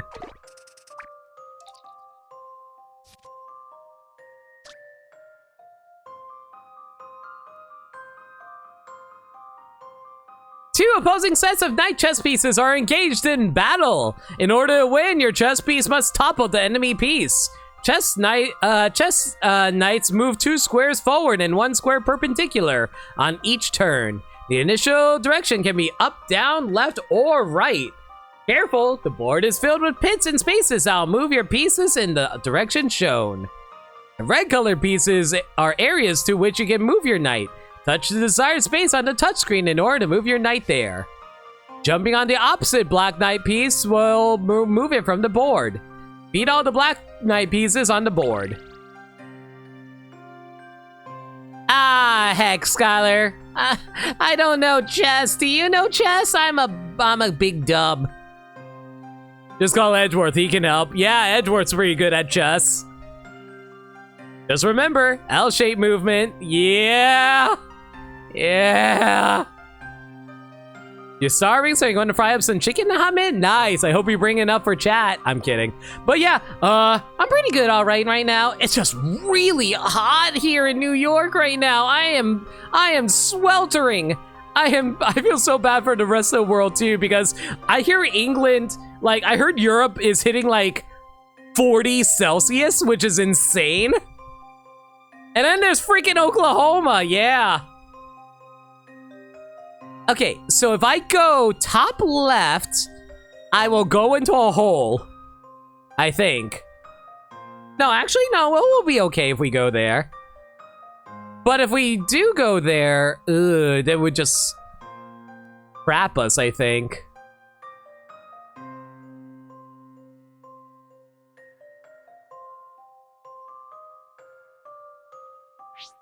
All right, we'll move you over here.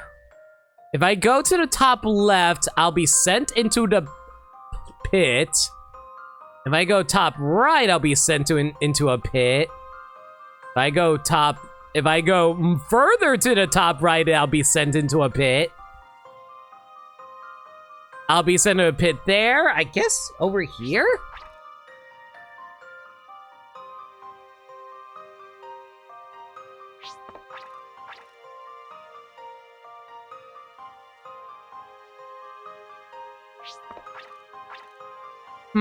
But if I go over here, I'm kind of stuck in this location. Here in a brand new location without any explanation. No time for relaxation. Don't think. Don't blink. Just gotta go, go, go, go, go. Na na na na na. Sonic, he's number 1. Sonic, he's on the run. It's Sonic X. Sonic X. Gotta go fast. Gotta go fast. This puzzle's making you think of Pokemon? Yeah, these are basically those sliding puzzles in Pokemon games. I think the only solution I really have is to go here.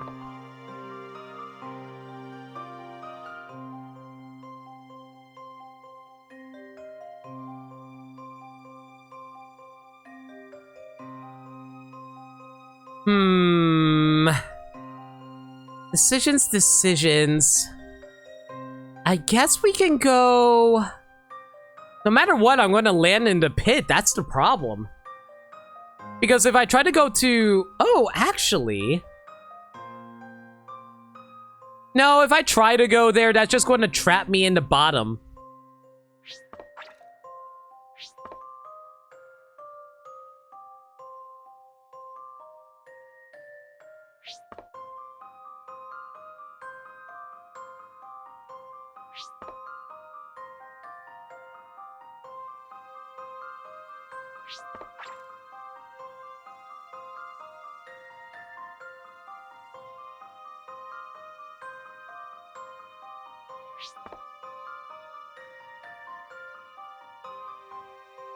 Oh wait, I have the solution.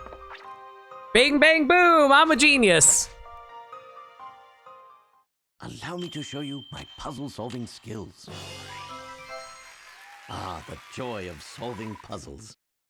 Speaking of Pokemon, you're begging so hard for an update on Scarlet and Violet. We'll get Scarlet and Violet news soon enough. We're probably going to get a Scarlet Direct in like, October-ish. I'm perfectly fine waiting for Xenoblade in the meanwhile. It is coming out like later this week, I believe, right? Whoa, you beat the Black Knight! If I can just remember how you did that. Alright, now if I can beat him, he can keep guard of this next area next week instead of me! Keep guard? Instead of you? No, it's purely for mind training, believe me! Sounds a little fishy to me. Oh, Xeno is next week. Okay, I stand corrected. Should have asked the genie for funsies. I mean, you can still do it now if you wish. I think she's on cooldown at the moment. Or off cooldown at the moment. This kind of chess puzzle is becoming quite popular recently. But naturally, I do this for mind training, not just for the fun of it. Splendid. I wouldn't mind having a go myself one day.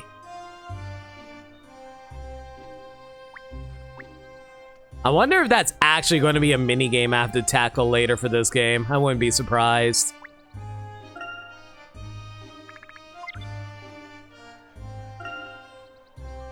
Hidden puzzles, 1 and 3 hint coins. Audience room chamber. Bogey. Alright, let's pull her up. Okay, just to confirm for everyone, game audio is still playing, right? Oh yeah, there's a whole bunch of games coming out in July. You got plenty of other games to worry about before worrying about Scarlet and Violet, Lindea. Anyway, RNGenie of the slots, come on out, spin those wheels, answer the question that we have. Lundea asks, will we get an update on Pokemon Scarlet and Violet before whenever Pokemon Worlds is in August? And the answer is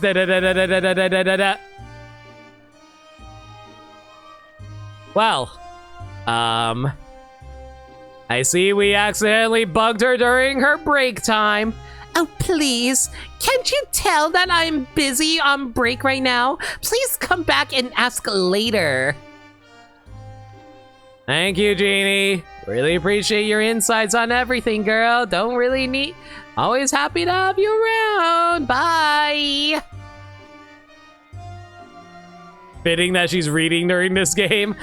Yeah, Genie just loves being able to read on her downtime. She's not... You know... It's actually a fun fact about Genie. Even though she's called RNGenie, she's actually not a fan of video games. She's more of a book reader or a movie watcher. More RNGenie lore brought to you by me.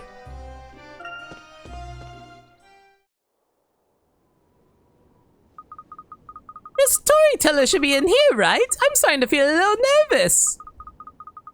This area is totally deserted. All I can hear is the wind.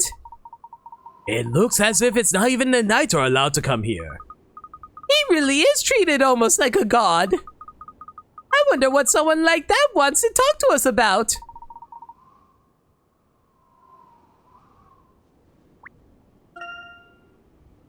Doesn't seem to be a trap. What if, once you're in, you can't get out? We should proceed with caution. And of course, there was a hidden ink coin right there, too. Amazing. I can make out the outline of a tall building in the fog. This could be the tower the knight spoke of. It could rival a skyscraper. They didn't have buildings like that in the Middle Ages, surely.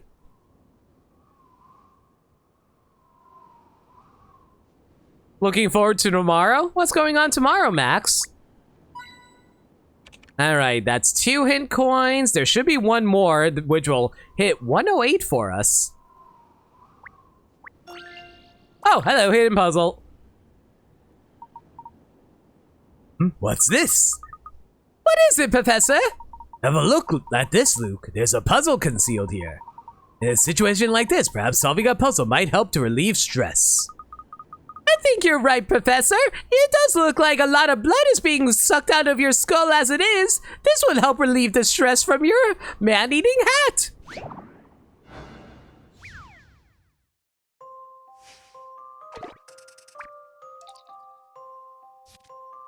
This one's worth 40 picarats. Ghastly figures now haunt the interior of this mysterious mansion, and I have been tasked with ridding its halls of their ilk.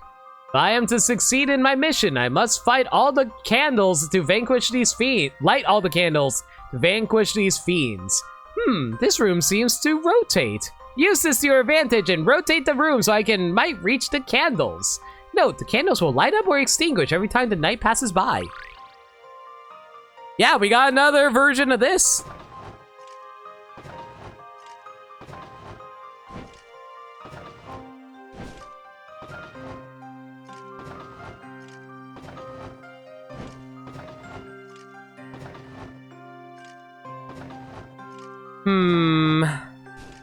It's looking like no matter what, I do have to pass by these candles. Maybe I should have probably started down here instead, actually.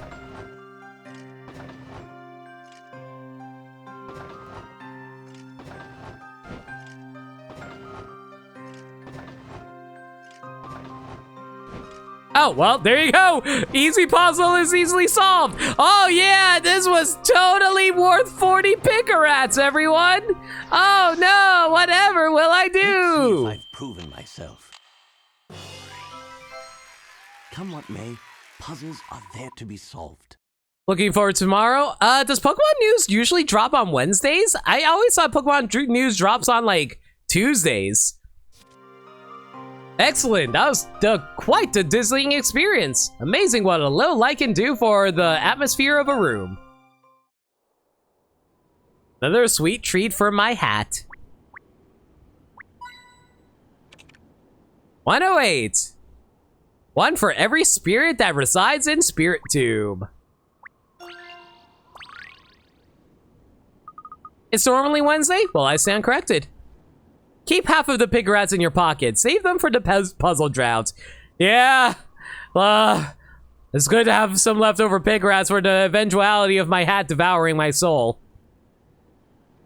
Professor, the door won't open. Hello? Is anybody here?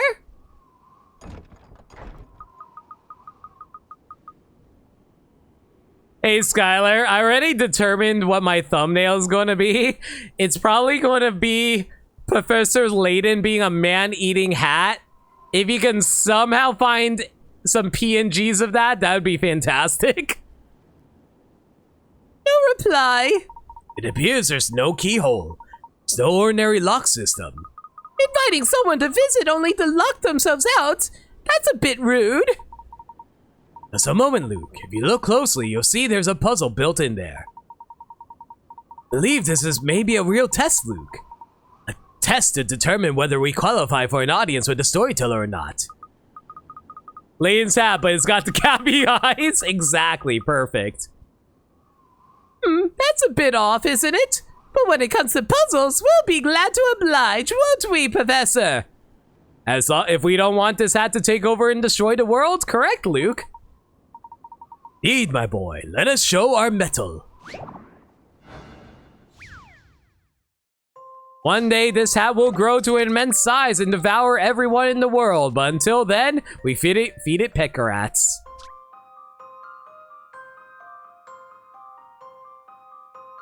Here is a panel of numbers. The numbers range between 1 and 6. Touching the buttons on the touchscreen will increase and decrease the numbers. Arrange the numbers to read 3333. Do you think you can do it in only 4 turns? Touch the panels on the touchscreen below to raise and lower the numbers on the upper screen. The numbers on the panels loop from 1 to 6, so all it takes is a little calculation.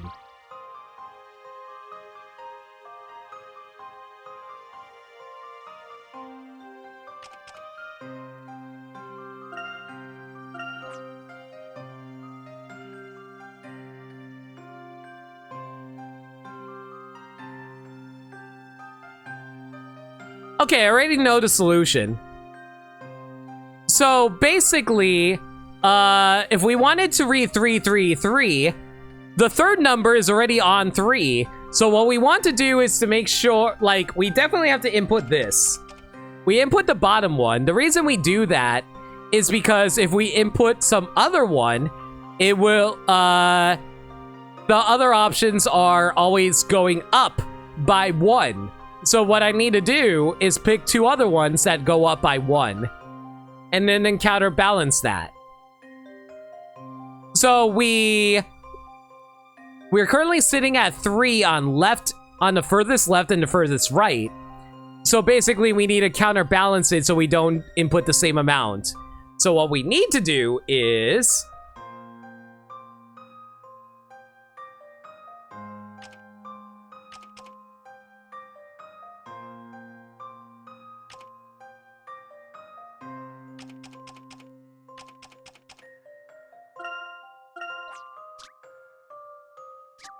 Okay, never mind. I didn't realize I had to do this in 4 turns. Okay, that's a little tricky. Okay, let's rethink this.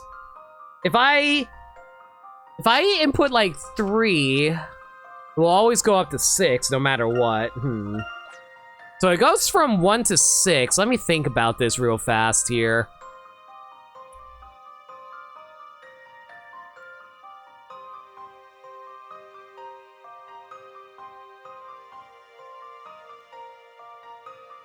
I want to make sure the 3 stays where it is, so I don't want to mess it with it too much.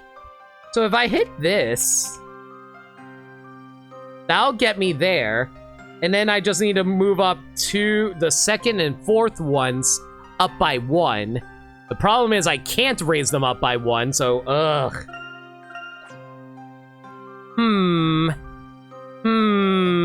I thought I had the solution, but now it's actually a little more tricky than I thought. Because I thought the answer was that you had to make sure the 3rd one always stays on 3 and never moves. Also, I just realized that the top of the screen are actually phases of the moon. The 3 is the full moon, everything else is like half moon and crescent moons. That's actually really neat.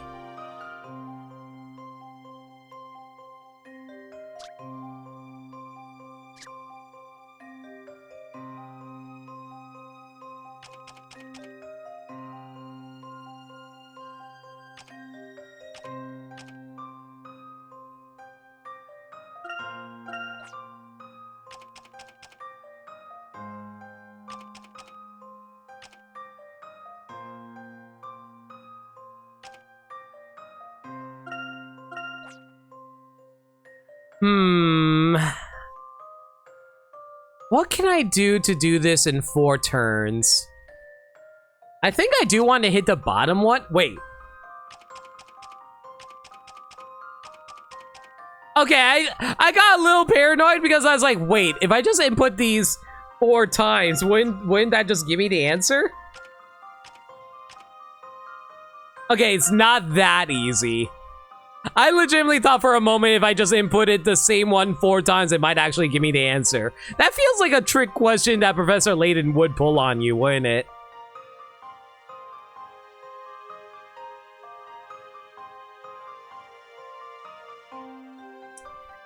Anyway, if I do this and then I raise you up by 3...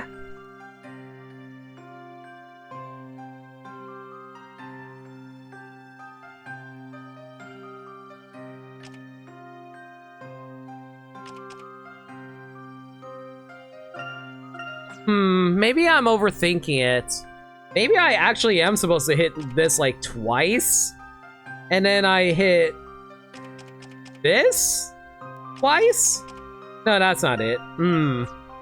Okay, this one's actually a little tricky. They're actually throwing the harder puzzles at me. Thank goodness. You see the answer?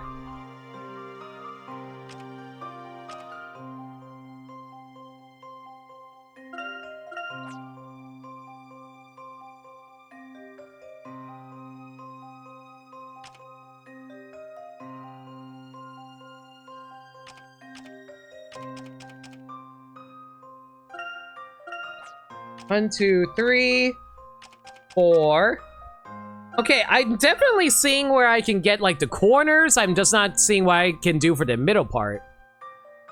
This one's tricky, but you get it? I get the idea, but like I'm basically supposed to be reading like counterbalancing each other in such a way that they lead up to a 3. So if I'm understanding it correctly, if I press this, it's going to go to 5. And if I decrease it again, it'll go to 3. And I need to raise this up by 1. I raise this up by this.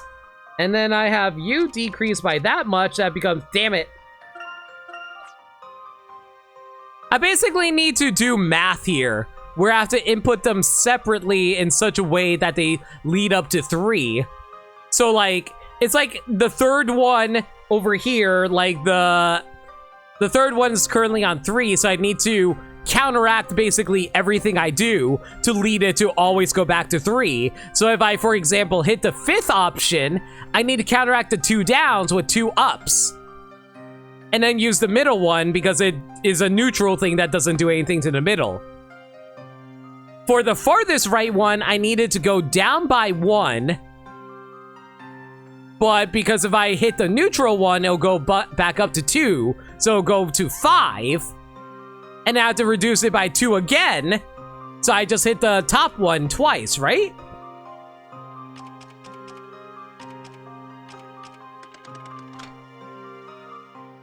I'm a goddamn genius! Ah, the joy of solving puzzles. I didn't think that worked, but it did! That's right, just hitting the buttons at random until you end up at... That's right! Just hitting the buttons at random until you end up at the solution can also be fun! Looks like the gate is opening! We did it, Professor! That should open the door. It would seem that we have proven ourselves worthy. Labyrinthia's creator is waiting for us inside. The creator of this town. I wonder what he intends to say. Shiny buttons, pressy, pressy. Ooh, what does this button do? Please, Dee Dee, do not press it. Do you need to? Ah, man. The pilot episode for Dexter's Laboratory is so damn good. Are you all right, Luke? I imagine you must be a little nervous. Who, me? Well, to be honest, I suppose I am, just a little. But don't worry, Professor. I can do this.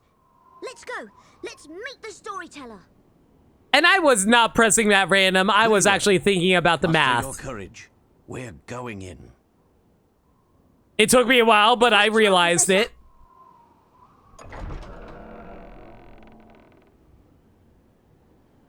Cutscene? Cutscene! Cutscene! Cutscene! Cutscene!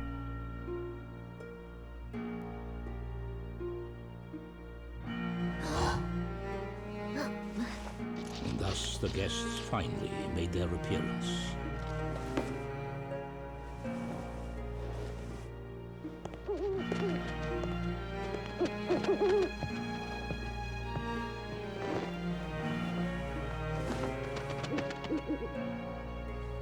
I bid you welcome to Labyrinthia, the town governed by stories.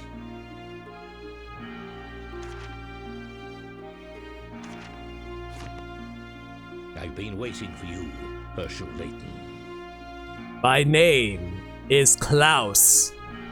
I believe I should say, it is an honor, Mr. Storyteller. You're the creator of Labyrinthia.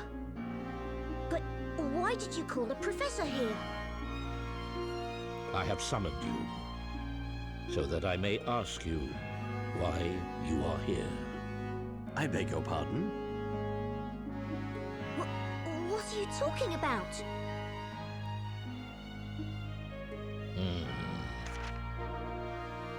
In writing the story, I provide everything, and in turn, take everything away. I give each person a story, and weave their intertwining webs of fate.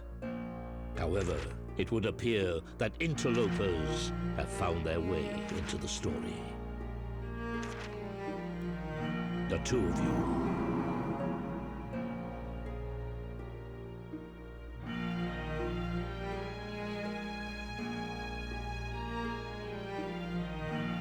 Give me a sec, guys. Give me a sec. Give me a sec.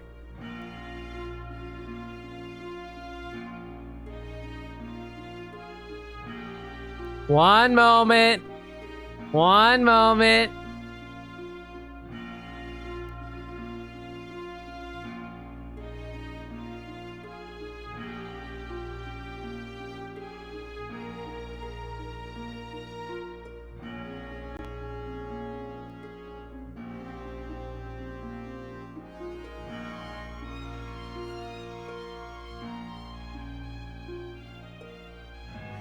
You'll see in a moment. Don't worry. Don't worry.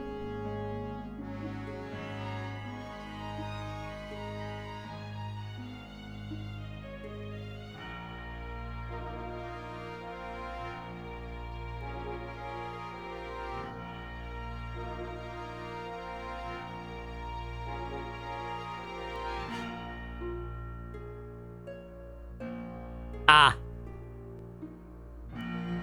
You mean to say that my presence here was not written in your story? Precisely. And so I must ask you, exactly how did you find your way into this world?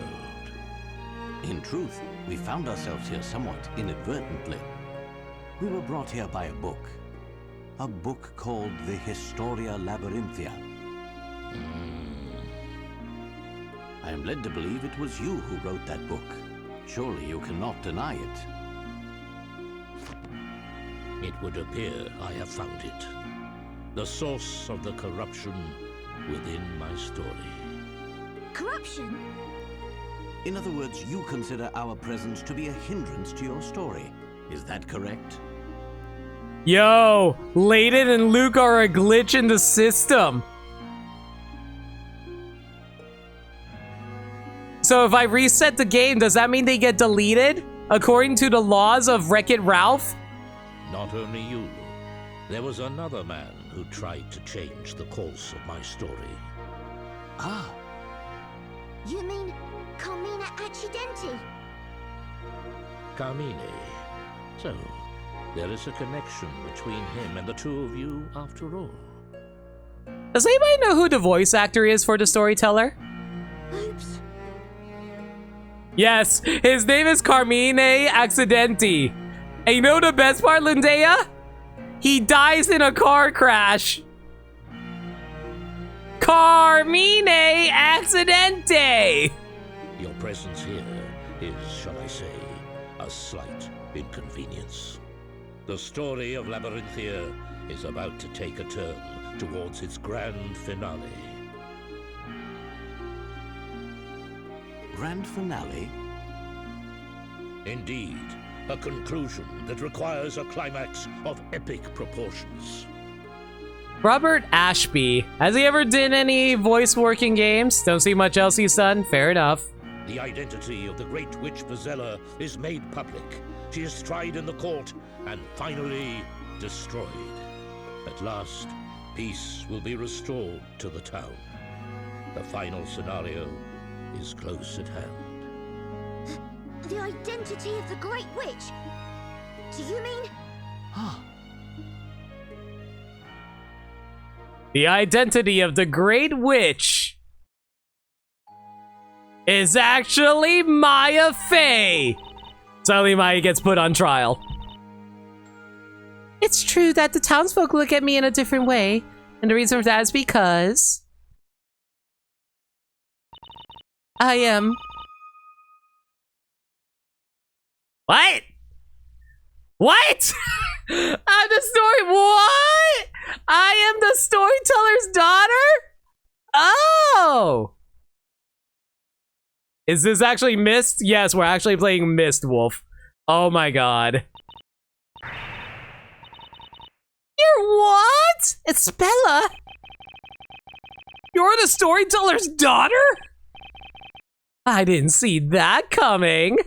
Bum, bum, bum. Family relations. When I first came down into the town, everyone was friendly. Perhaps they thought that if they got to know me, things would go well for them. That was the impression I had. That sounds like the kind of thing people would probably do.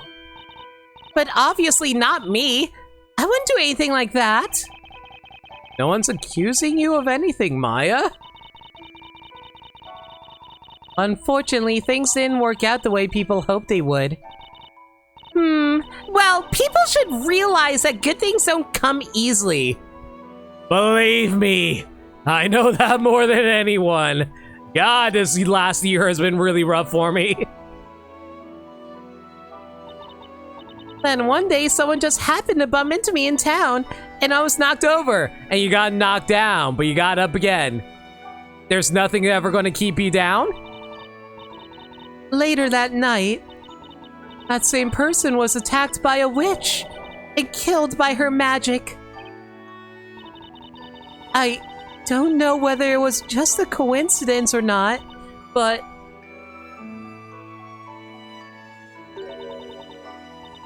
gonna head out for tonight? No worries, Kojin. You take care, dude. I hope you're alright. Always happy to stream for you guys. Is Espella in the hot seat again? Yeah, because they think Espella is the great witch Bazella because like a whole bunch of people are accusing that she is actually the greatest witch that needs to be executed. They started saying things like, it's best to keep away from her or you'll have a bad story written about you. So how many trials have we had so far? 1 in the real world, 1 in Labyrinthia. All because I'm the storyteller's daughter. What's the storyteller thinking? What do you mean? Well, he has his daughter stuck in a place like this. There's real world trials? Yeah, it was during the prologue. We had 1 real world trial before Phoenix and Maya got sucked into Labyrinthia. And if he didn't write such a bad story, he wouldn't have to suffer like this. Gee. You have a good point there, Maya. Anyway, the investigation has only just begun. Espella, if it's okay with you, I'd like to ask you a few more questions. Was accidentally the victim in the real world trial? No, that was just complete... It was unrelated stuff. It was like, oh, Espella got accused for assault and theft. And then it turned out that the real thief framed her. Boom. Of course, I like to help in any way I can. There was actually no murder for that case, which I was really surprised about. Usually it's always murder for when it comes to Ace Attorney. We've got to gather as much information as I can. I should ask Espella about the storyteller. This might be difficult for you to answer, but why are you not living with the storyteller? I mean, with your father. I did live with him before. We lived together on the edge of the town, in the storyteller's tower. The storyteller's tower? When I was little, he was very kind and always listened to what I had to say. But then, at some point or another, he started to become distant. If you think about it, I guess it's only natural. Because he had to write the story for every single person in the town. Divorce trial, surprise! Surprise murder all halfway. No, I'll say something similar happened in Ace Attorney, not in this game though. Yo, Brahmin, how you doing, dude? Hope you're doing well. I'm feeling a little tired, not gonna lie. Mostly because been streaming for 2.5 hours and the summer heat is making me exhausted. But it's still gotta finish up this game for all y'all. As he became busier and busier, I almost read that as bustier and bustier. I'm sorry. I was left alone in the tower. And that's the reason I decided to leave home with Eve and live in the town. I stayed with Aunt Patty and helped out at the bakery. Drink your water, silly. Thanks for the reminder.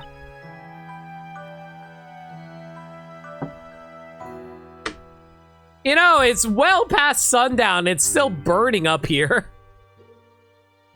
Objection! You know you wanted to say it. How dare you accuse me of lewd thoughts? Thank you for the 69 bits, Wolf.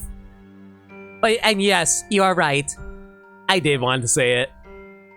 Now you two are at the shop too, but my dad... What's the deal with the storyteller? I can't believe he'd write a story where his own daughter is the Great Witch Bazella. Maybe the professor will be able to find out the storyteller's true motives.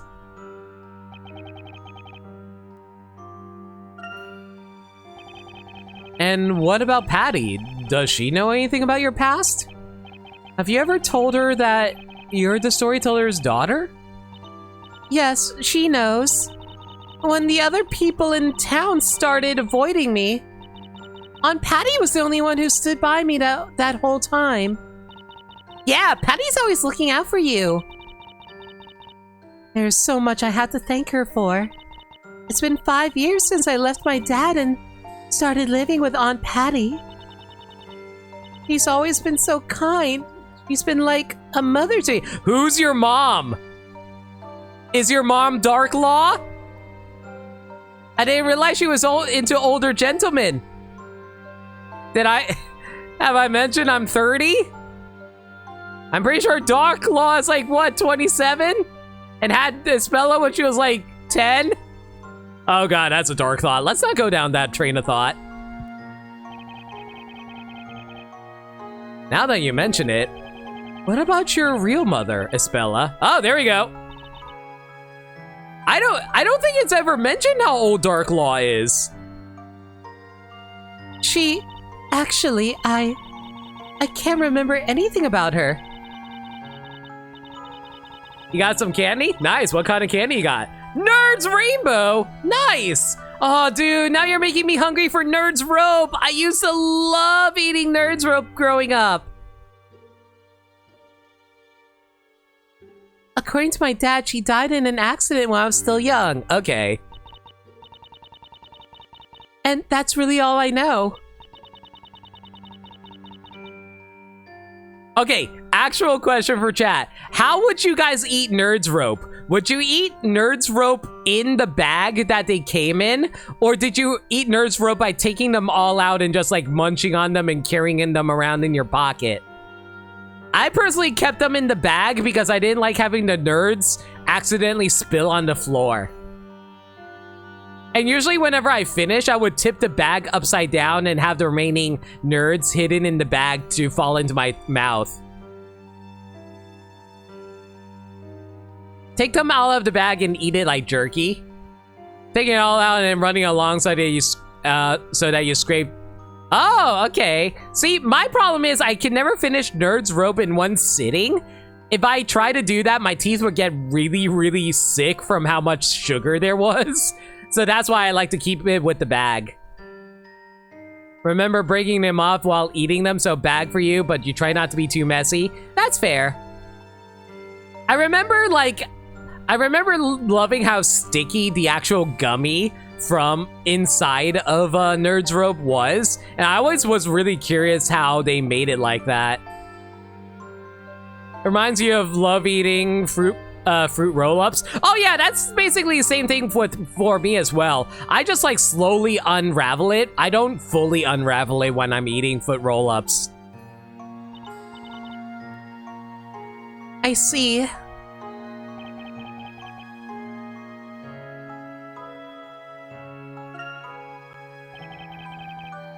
Espella, we believe you. There's no way you can be the Great Witch Bazella. That's right. That's why we'll find out the real Great Witch. The real Great Witch? But the Great Witch is only a character of legend.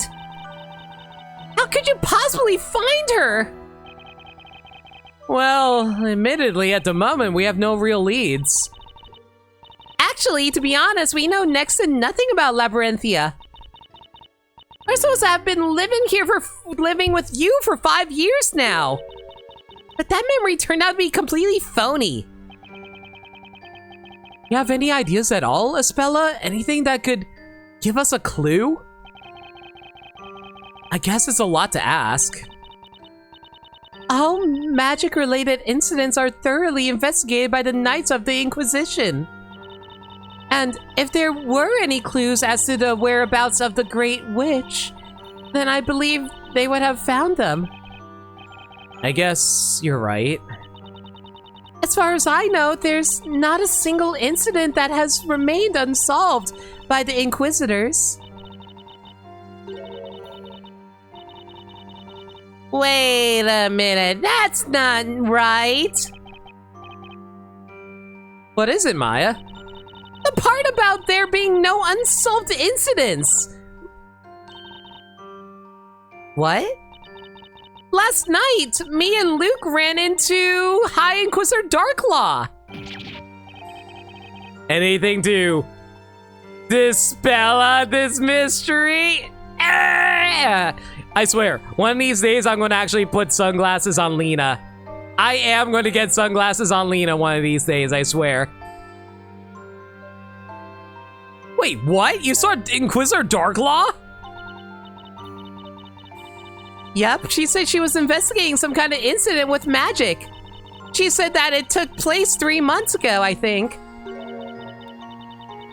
Apparently, it's the only incident that has remained unsolved. An unsolved incident? Oh! Now that you mention it, I remember hearing rumors about such a case. The only magic incident in Labyrinthia. To remain unsolved, huh? Espella, about that incident, could you tell us about it in more detail? Oh yeah, I'm gonna give my avatar sunglasses. It's gonna be cute. I'll have to ask you to stop right there, Defender. Visiting time is up. You have to leave immediately. No way! We just got to the good part! Mr. Wright, Maya, I really don't know much about that incident, but perhaps you could try asking an Inquisitor about it. Okay, Espella, thanks for the help. All right, we'll see you again real soon. Keep your spirits up, Espella. Here's the real question. Kamina shades or those funky pixelated shades? Just regular sunglasses so I can do the Miami, CSI... It was CSI Miami intro, right? You know, where it's like, you do a pun and then you put on sunglasses, it's like, yeah! Yeah, that. Thank you. Take care, both of you. It's been a while since I watched CSI, honestly. Mr. Wright, Maya, they're both doing so much for me. Enjoy your chicken and fries, Lindea. I wonder if there's anything I could do for both of them in return. The Great Witch Bazella, until now I haven't given it much thought.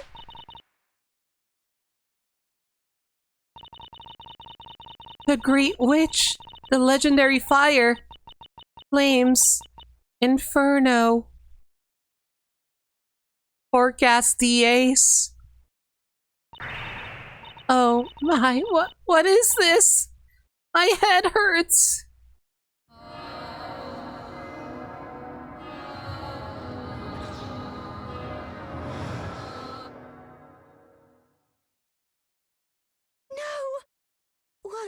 What was that? That inferno. Were these things my memories?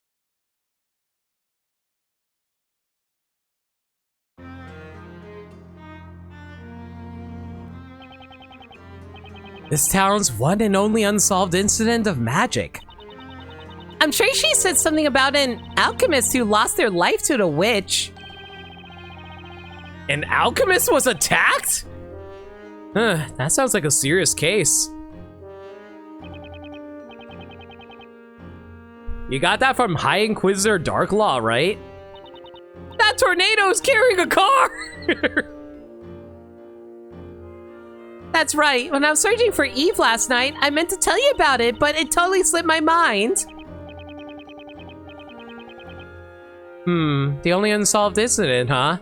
That's suspicious, alright. This might just be the lead that will take us to the Great Witch. Okay, let's go to investigating. We can do this thing.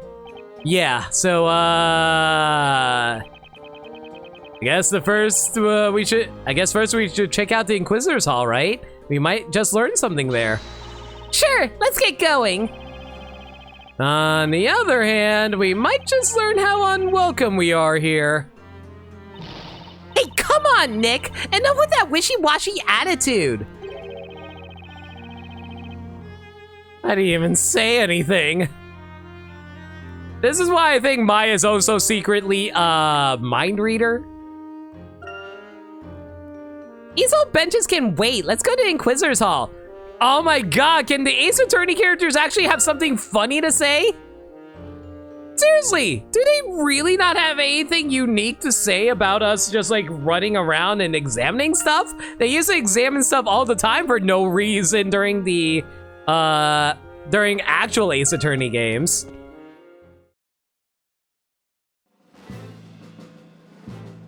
Surprise, Layton's hat devoured Ispella's mom. We have not seen a single stepladder and it's driving me nuts. Dude, same!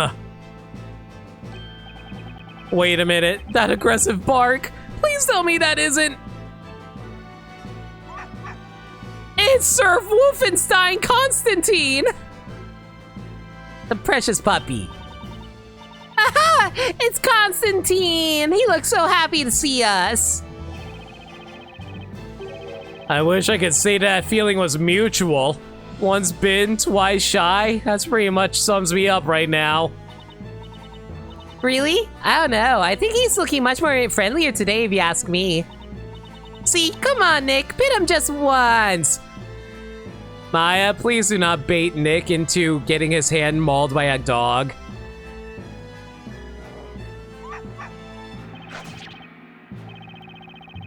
This mutt really, really hates me.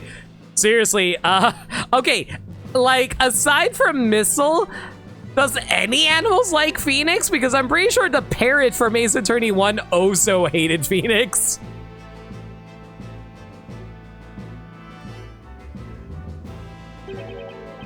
Well, well, if it isn't Sir Blue Knight.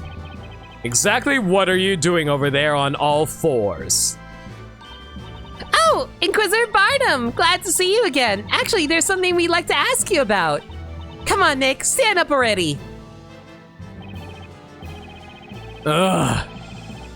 I like to meet that mutt's owner face to face.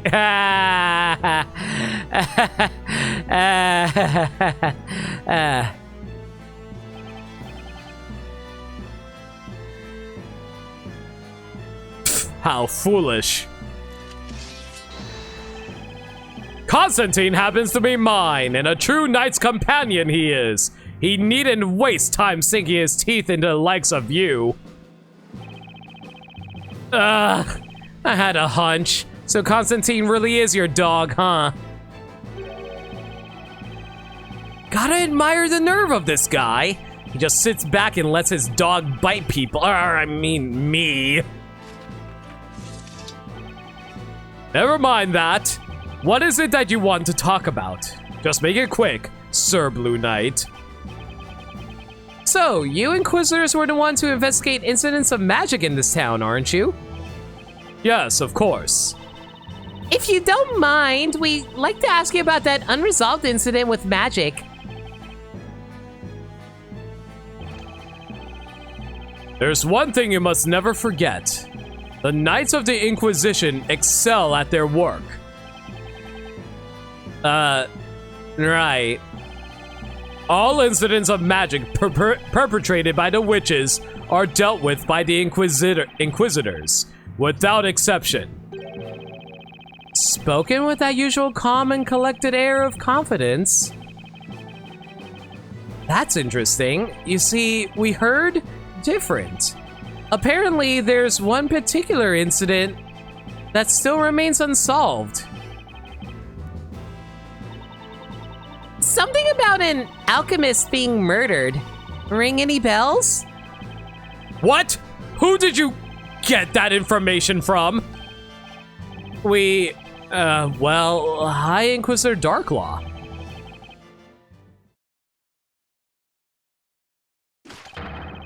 Well, why the blazes didn't you say so? You could have saved us some time. Huh? How is it my fault?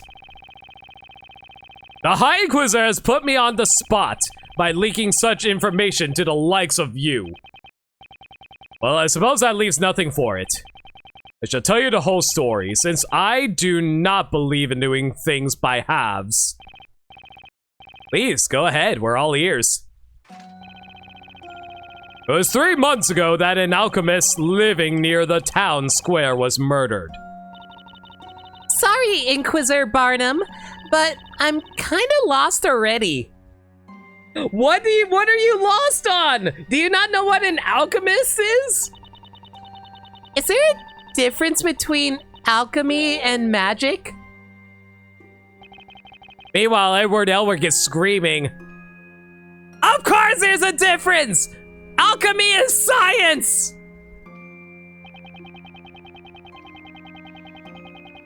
When it comes to something that difficult, it will do no good asking me. Huh? It seems that while the townspeople respected him, they also treated him with caution. They respected him.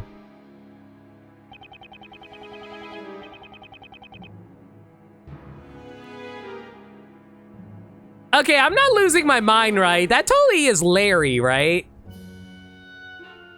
I'm not losing my mind, right? He kind of looks like he has Larry's haircut. He kind of looks as lanky as Larry is. He kind of has the ears. Yeah, he kind of looks like Larry. He used his skills to make medicinal concoctions and acted much like a physician. The efficiency of his cures was almost like magic. Is that the killer? Surprise, we're back in Justice for All. He was famous within his neighborhood, in fact. He was sometimes referred to as Dr. Delduke. Belduke? Belduke, by the townspeople.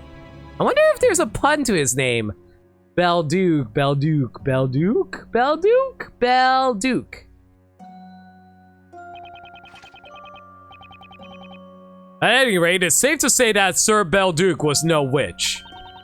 How can you say so for sure? That's simple. Sir Belduke was a man. Excuse you. Anyone can be a witch. I've seen male witches. Well, can't really argue with that. Gotta love of gender assigned roles. Magic knows no gender. Exactly, Lindea. Those are called warlocks? Nah, warlocks kind of have their own kind of definition if you ask me. But I see where you're coming from. Sir Belduke came to a mysterious end 3 months ago. A mysterious end? There are 2 things about his death that cannot be explained rationally. Firstly, the murder scene.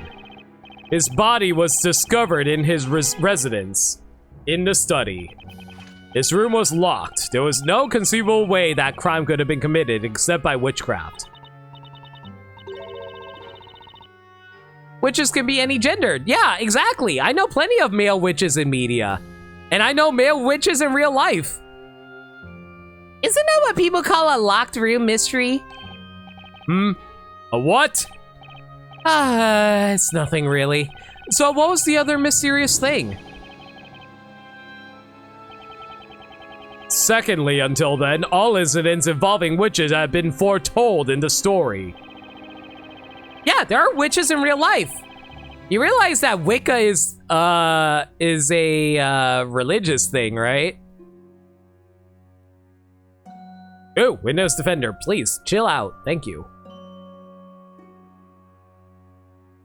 In other words, predicted by the storyteller. However, the murder of Sir Belduke does not appear in the story. Such a thing had never occurred before. So not only was this the only unsolved incident in Labyrinthia's history, but it was also the only incident not to be predicted by the storyteller. This definitely sounds worth investigating. You certainly are an interesting one, Sir Blue Knight. Huh? You really think you can solve this incident alone when the Knights of the Inquisition have been working on it for 3 months? I must say that is some confidence. No, unless we try. You may risk becoming the target of some terrifying witch's vengeance. I'm hoping that was a joke. Well, I suppose you may as well take a look. It's in a book. Who knows? You may even find something like a rainbow of reading.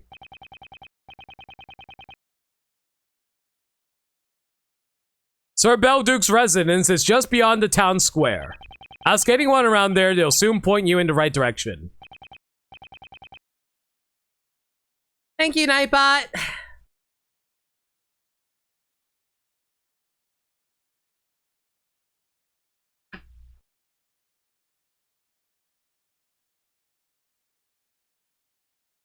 Thank you, Inquisitor Barnum. Sir Blue Knight, I believe our courtroom battles are far from over. Until we meet again in court. I'll see you then, Inquisitor.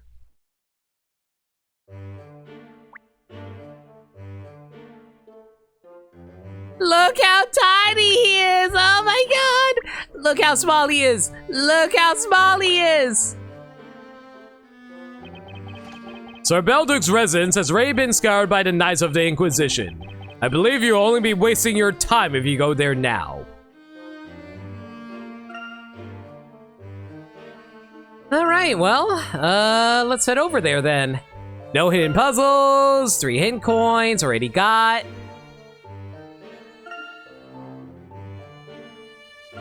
You know what, let's pass by the road. Maybe we'll run into someone here. No one. Does Phoenix or Maya have anything to say? A signpost. Let's check later where this road leads to. This path disappears into the forest. Does anyone live there? I was lighting our way, blah blah blah. Sure, this land attracts moths and ghosts. Dang.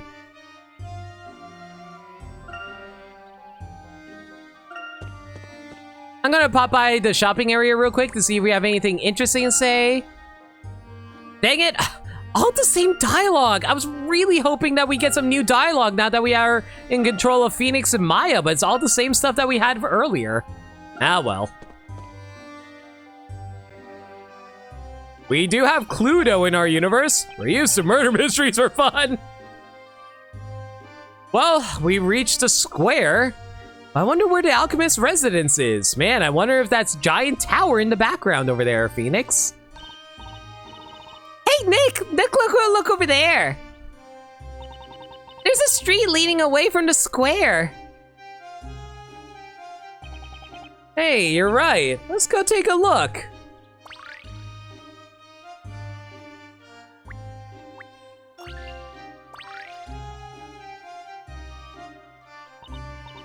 Hey, I thought you two were working at the bakery. Are you goofing off?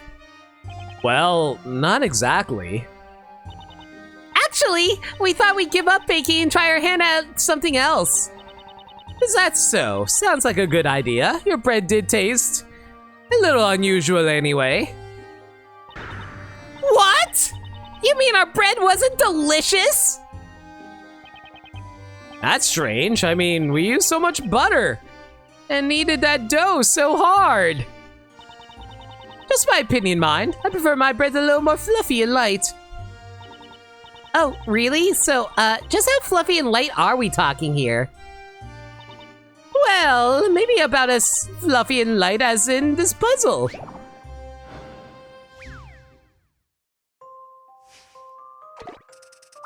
Oh, mother trucker, really? We're doing this again? Navigate Maya through the clouds and help her find Phoenix. Jumping into holes in the clouds would drop Maya down to level below. Maya must be utterly terrified about the fact that she suddenly got shot up into the sky, wouldn't you say? Good thing you saved before such a nightmare, right?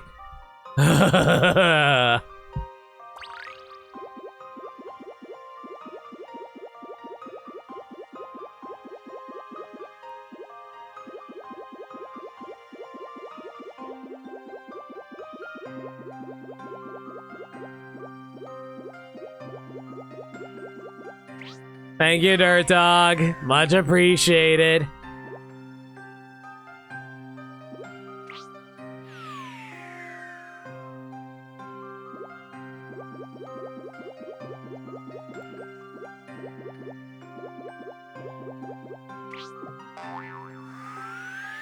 Layton is starting to pass out from the blood loss. He needed this. You know what? Fair enough.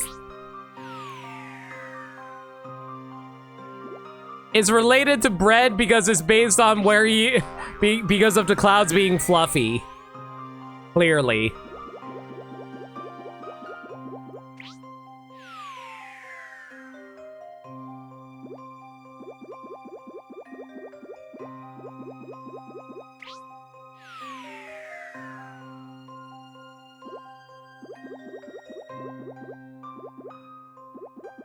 Huh. How do I get there?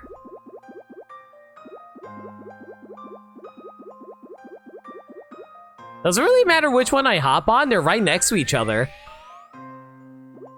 Apparently they do actually matter. Great. Go down this hole, maybe? Fine. How about this upper one? I have such a derpy face as she's jumping through these. It's great.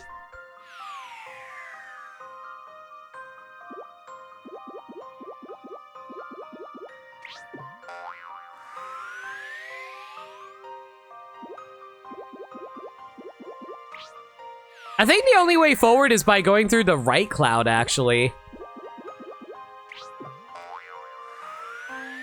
Oh my god, don't you love mazes where you have no idea where you're going?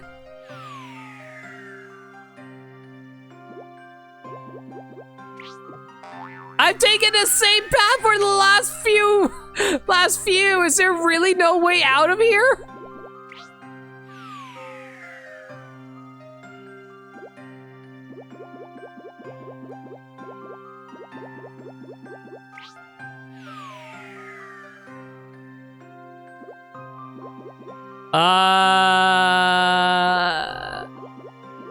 It looks like I'm supposed to take the top right one. That's the only one that's purple. With the guards pointing at it. Yep, that's it. There we go. I think we got the answer here. I didn't realize there was actually a pattern I was supposed to be paying attention to.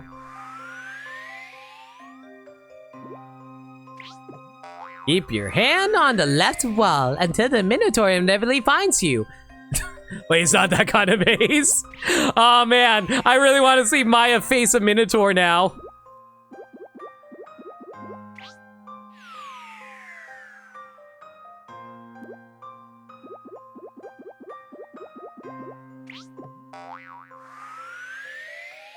Is that guard in trouble for backseating? Yes, he's banned. I am getting lost here.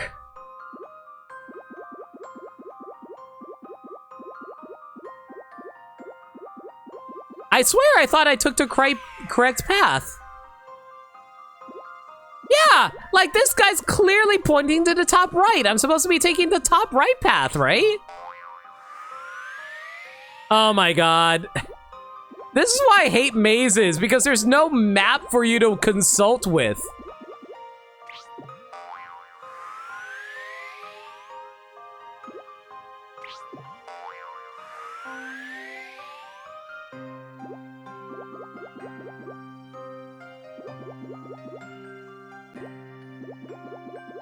Maybe I need to go down this left hole? No, I went the wrong hole. I was supposed to take the right hole. Damn it. Oh my god. I passed by that intersection like, what, 3 times now? 4 or 5 times, maybe? Oh my god. Get me out of here.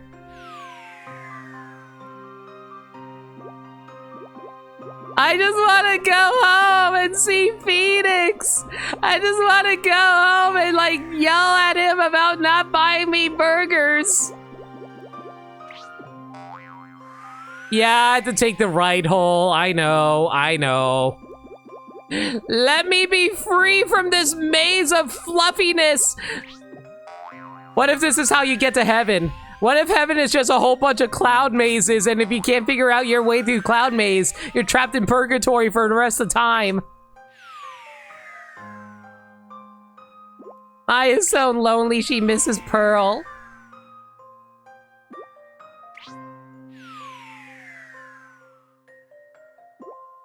Phoenix! Buy me some burgers! Let's give this answer a try. Check it out, Nick. Great! That was quite the dizzying experience! Wow, impressive work. I really didn't expect you to solve that.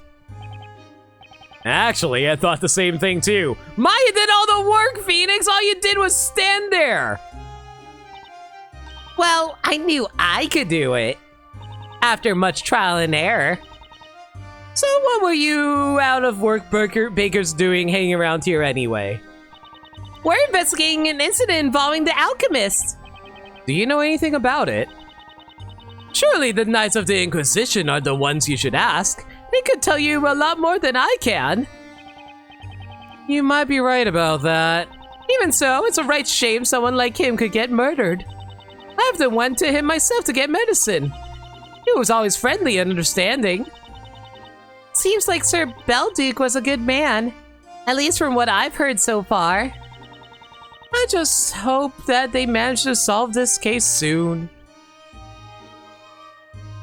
I thought only the Inquisitors knew that the case about the alchemist wasn't solved.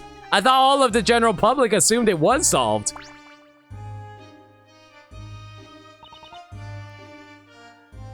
Personally, I prefer my bread soft as a cloud, not hard as a rock.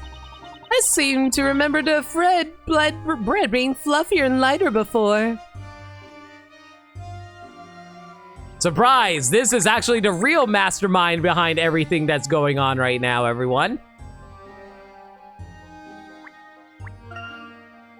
I don't remember ringing that bell. Remember hearing that bell ring somehow. Maybe it's just me, but this belfry seems so ominous.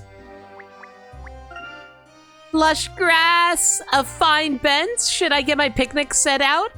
This would actually be a really nice place to have a picnic. I'd be down. I had picnics at parks before. It's fun.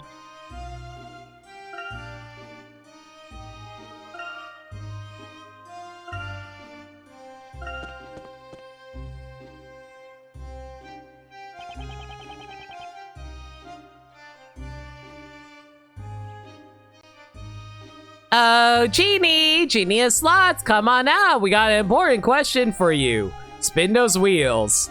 Does Layton have much longer to live before the Eldritch Hat consumes all? And the answer is...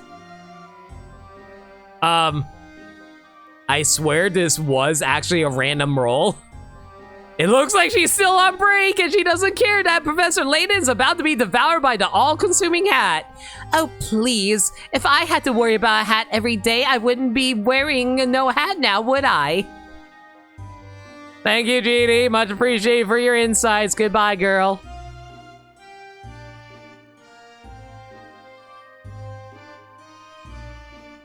She wants an extra long break today. Let's just say her break is every day. She doesn't get much vacation days. It definitely looks like an alchemist house. I've never seen plants like these before. So, what do we do now? Just because the owner's deceased, we can't exactly go barging in. But have you noticed just how well kept his yard is? It looks like someone is still living here. Someone has definitely been doing the upkeep around here. That's for sure. What is today, but yesterday's tomorrow? Eh. Hey, who's that over there? That's an Ace Attorney character. Ooh, hidden coin number 109. 109. Ba-ba-ba-ba-ba-da-da. Hidden coin 110. Now just need one more and then we get a nice even number. Not literally even. That's a strange place to put a vase. It seems to have the same purpose as a mailbox. There are letters sticking out of it. I normally call that weird, but since it's an alchemist house, it's sort of fitting. Some plant is growing in that vase, too. I wonder if it's intentional.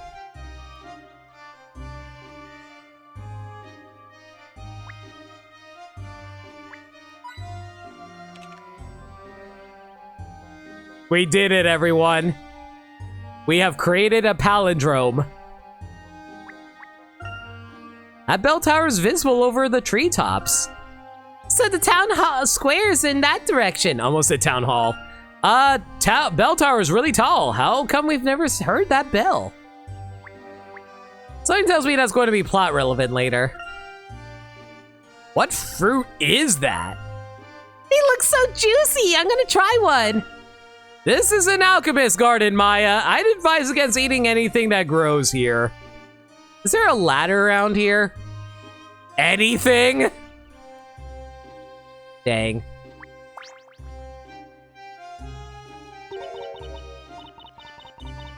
Why do you look like a Team Galactic member? My sincerest apologies. I'm afraid medicaments are no longer being provided here. Huh? Did you not come here for medicaments of some kind? No, we didn't come here for that. We're here to investigate the incident, the one involving Sir Belduke. Forgive me if I'm mistaken, but you do not look like members of the Knights of the Inquisition.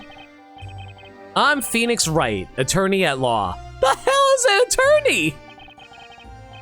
And you, I'm guessing you live here? Indeed, my name is Jean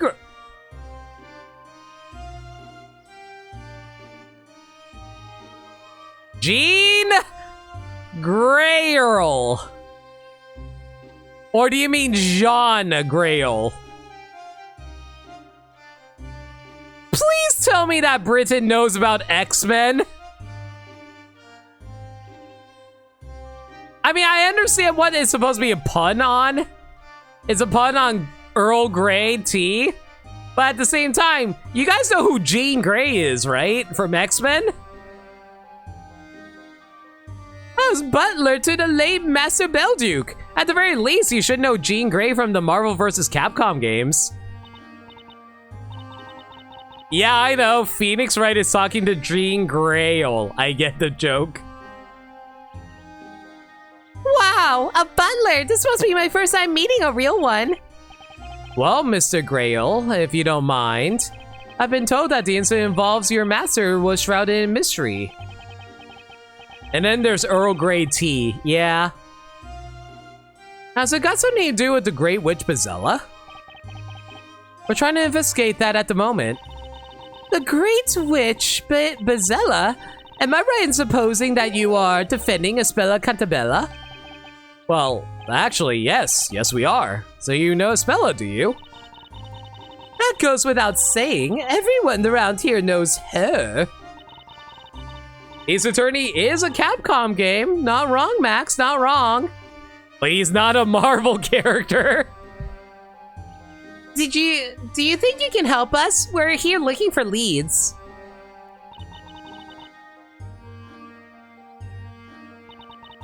While he was alive, the master taught me the value of investigating the truth that governs the natural world. If you two are investigating the truth, well, reach out and hold out as we reach out for the full, real truth. Yeah, life's truth. Yeah. Anyway, if you two are investigating the truth, then it would be against his teachings for you to not cooperate with you. Would you both like to come in? We can discuss the matter further inside. That would be great. Thank you, Mr. Grey Earl. And totally not suspicious at all.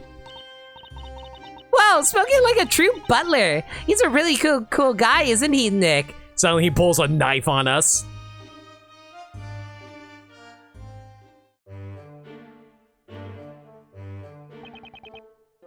What is this room? This is the room that Master Belduke kindly provided as my accommodation.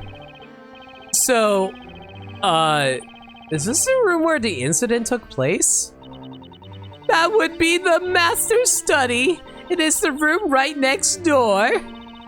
However, the state of the room has been carefully preserved since the incident 3 months ago. As such, entry into the room is not currently permitted. But it's alright, I'll murder you here instead. Really? Bummer. Is that by the order of the Knights of the Inquisition, by any chance? Yes, and as I lived with Master since an early age, they also decided it would be only fitting for me to stay on and keep the place in order. So you've been looking after the place ever since Sir Belduke passed away? Yes, that's correct. Now then, is there anything further you wish to discuss?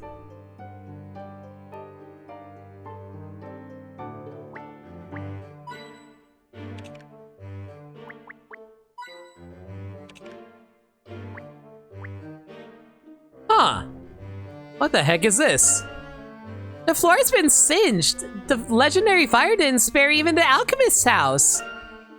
Why would a legendary fire manifest itself just in this room? Grey Earl probably just dropped a candle.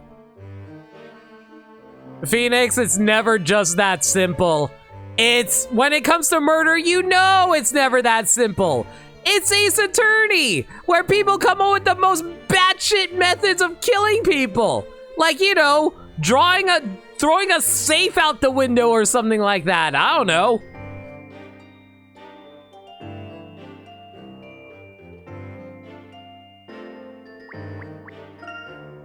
Is that a mini bar? What's inside all these bottles? Maya, don't drink it. Who knows what strange mixtures the alchemist kept in those bottles? 114. Trying to think what Pokemon that would be. Aerodactyl? Kabuto? One of the fossils? Books and documents are all neatly placed on the shelves. Grey Earl is a very tidy person. Maybe Jean could teach me some, Jean could teach me some alchemy and how to keep your desk tidy, Nick. I know it's supposed to be Jean, but I'm so used to Jean Grey because all of that conversation from earlier. Unfortunately, it's boring. It's Tangela. Oh, boo. And here I was hoping it's something interesting like, I don't know, Chansey.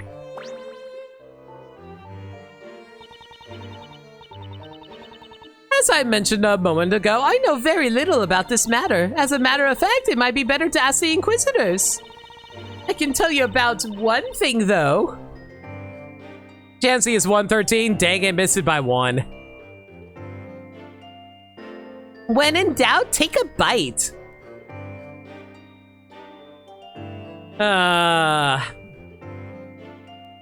This person's named after T? Yeah, I know he's named after T, but at the same time, Jean Grey.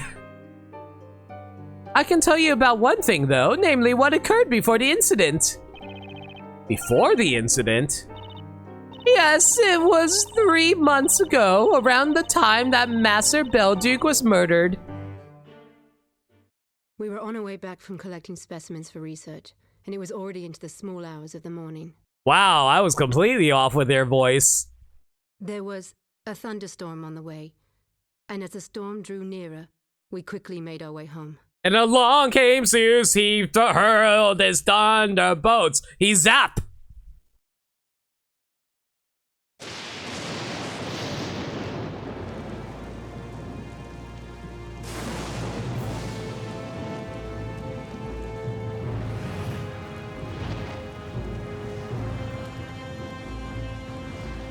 Oh.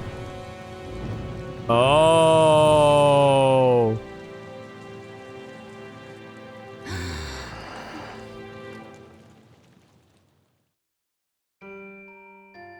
I see the bell tower manifested out of Everyone would have been nowhere. surprised at what we saw, but Master Belduke, well, how can I put this?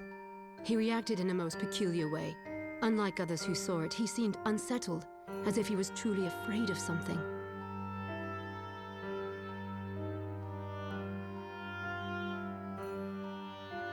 After that bell tower appeared, he changed completely. Master Belduke became a different man.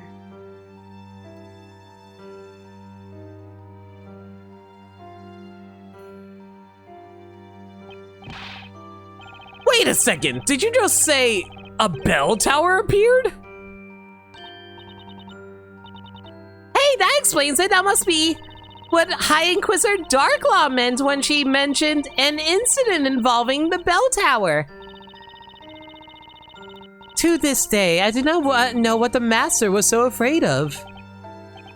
Do you think it was connected in some way to his death?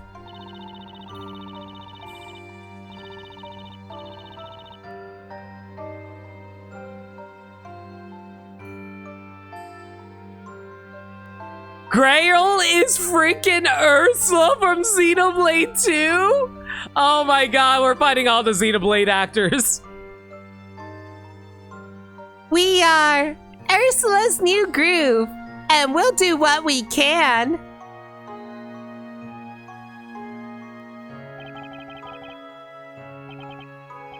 Mr. Grail, do you mind if we have a look around? I know that the Inquisitors have already carried out a full investigation, but there might just be a clue or two with some kind of connection to a Great Witch.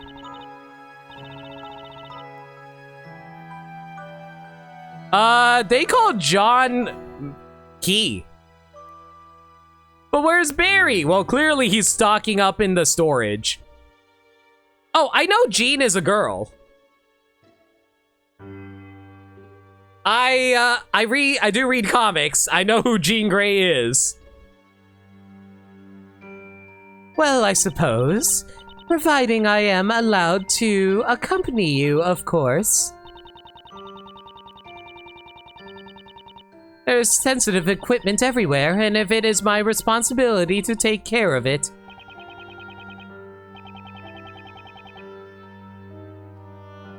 You're talking about the character on screen? I mean, Phoenix said he and like John or Jean or whatever their name is didn't correct him, so I'm assuming they're male.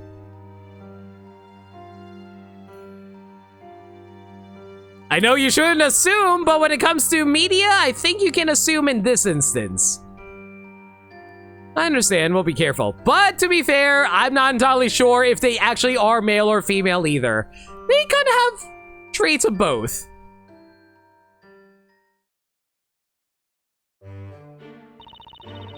I wonder how the professor and Luke are doing with their visit to the storyteller.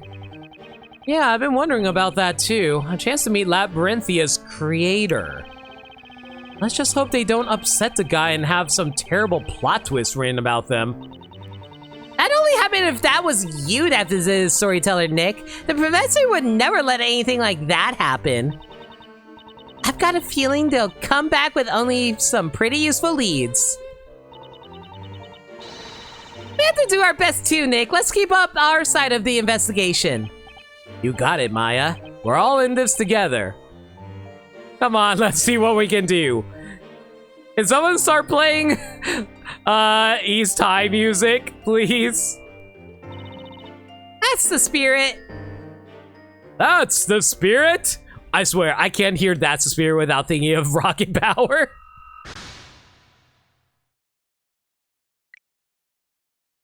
According to Grail, Sir Belduke's butler, the bell tower appeared mysteriously after lightning struck one evening. For some reason, Sir Belduke became seriously agitated upon its appearance. Bell tower in the town square is under continuous guard. Could this be related to some way to the death of the alchemist?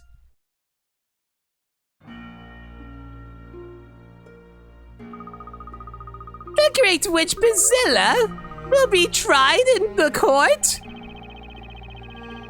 That will be Labyrinthia's final chapter. Fitting end for a town ruled by witches and their magic. Am I to believe that this final chapter has already begun? That is correct, and there is no way you can possibly change its final outcome.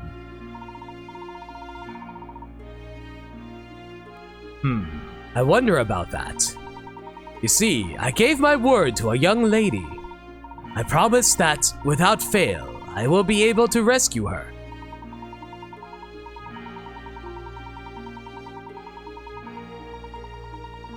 Belduke?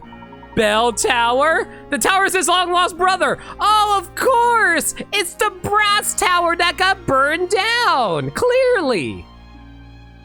Wait, no, wait! That just to connect this into Pokemon! Surprise! The tower that got burned down in Ecrutine City got transported over to Labyrinthia. Boom! Pokemon is canon to Professor Layton and Ace Attorney. If I'm not mistaken, the Great Witch Trial will begin in 2 weeks' time. Same day of which you will hold your next parade. I believe that should give us sufficient time to show you what we can do. Such a smug countenance. I found it intolerable. I beg your pardon? 2 weeks from now, you say? I'm afraid that information is out of date, Herschel Layton.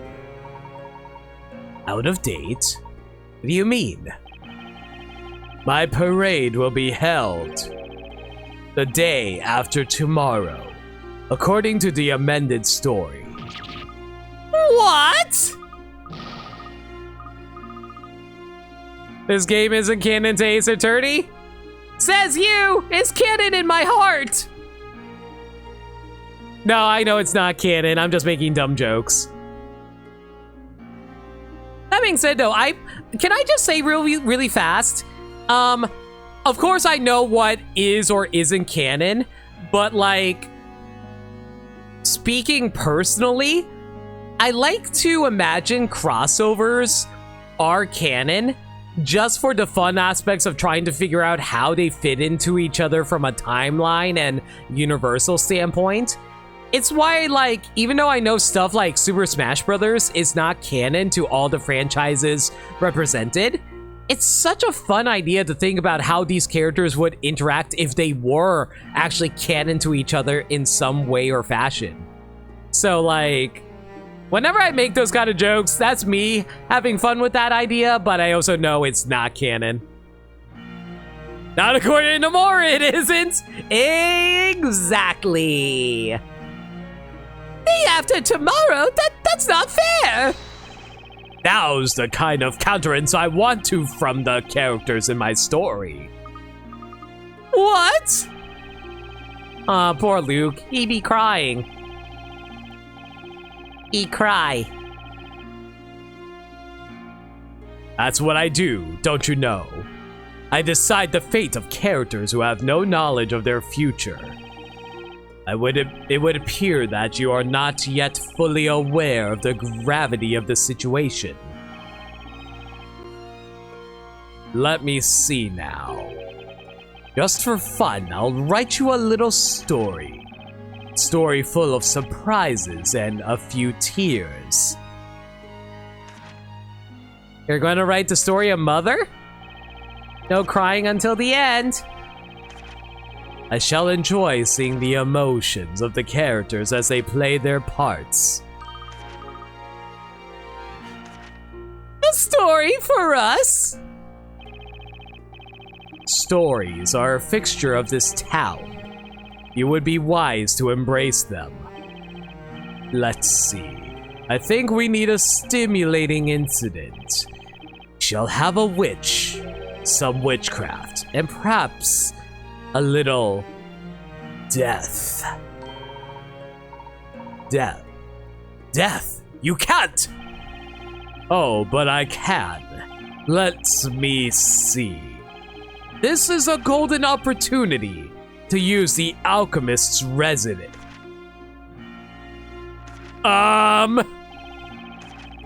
How about this? Your comrade meets with death by golden curse in the alchemist's residence?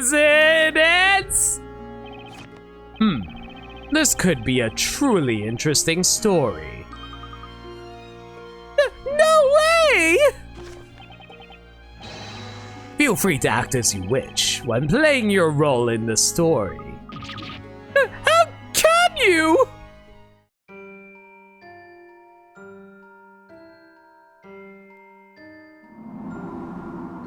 The beginning of a new tragedy or farce. The victim of a golden curse lies in the dwelling of a user of false alchemy. A man from afar falls to a golden curse, and a woman from afar cries out in grief. The woman is captured. Her dark trial begins. The fiery pit.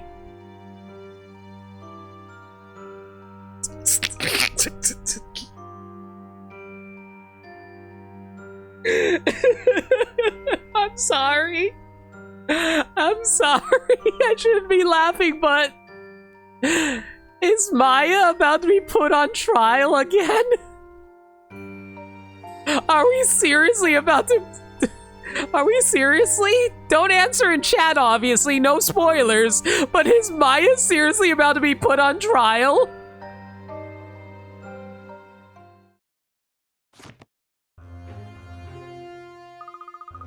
A man from afar falls to a golden curse, and a woman from afar cries out in grief?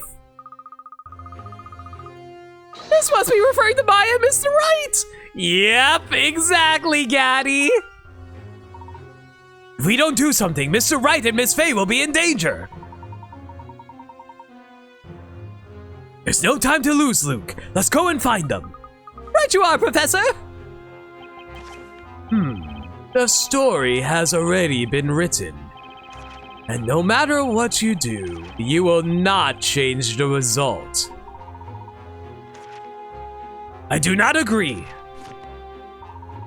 What we do next can change the future in any number of ways. I wish for a world without gods. And suddenly, Layton takes off his hat and pulls out the Monado. I'm sure that's what you want to believe. In fact, a naive outburst like that could be a poignant plot point. Please, be my guest, be my guest, Don't you like my vest? Your words may help to raise the tension and bring a little excitement to my story. I decide how this story ends. My fate is clear. You monster! Luke, now is not the time. We need to help Mr. Wright and Maya. Okay, let's go, Professor. Better hurry. A friend's death added to items. What? Well, I guess I got my friend's death in my inventory.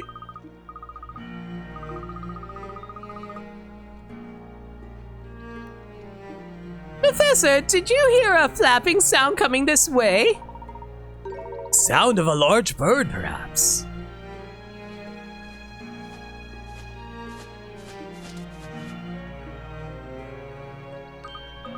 Ah! That's the owl we saw in the audience room! Holding a letter in its mouth, not to mention watching us intently.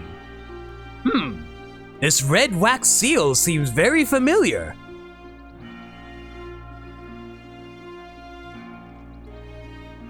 Professor Layton, why are you spending so long reading the letter? We have to go rescue Phoenix and Maya! No time for that, Luke. I just got invited into Super Smash Brothers. No more puzzles for me. On that day, when the sky fell away. Perhaps he wants us to tell us something. I'll try talking to him to see what he wants. And the storyteller wrote, and Professor Layton was added into Smash. What can we do for you? I've got it, Professor! Hoot, that's the owl! Says the letter was delivered to the storyteller 3 months ago. To the storyteller? That's so, then we can't very well keep it. After all, it's wrong to read letters addressed to someone else. Meanwhile, Sakurai be all like, oh yeah, Joker totally stole his invitation. He's allowed to join Smash Brothers because of that. I like to imagine Joker stole the invitation from Layton. That's what the owl said. He also said there's absolutely nothing written on the sheets of parchment inside the envelope. Look, Professor, see? They're totally blank. Oh, don't you know? It's the Acme Amazing Disappearing Reappearing Ink. A letter with nothing written on it. That is indeed most curious. A little other thing, Professor. The owl says that this letter was sent by the alchemist.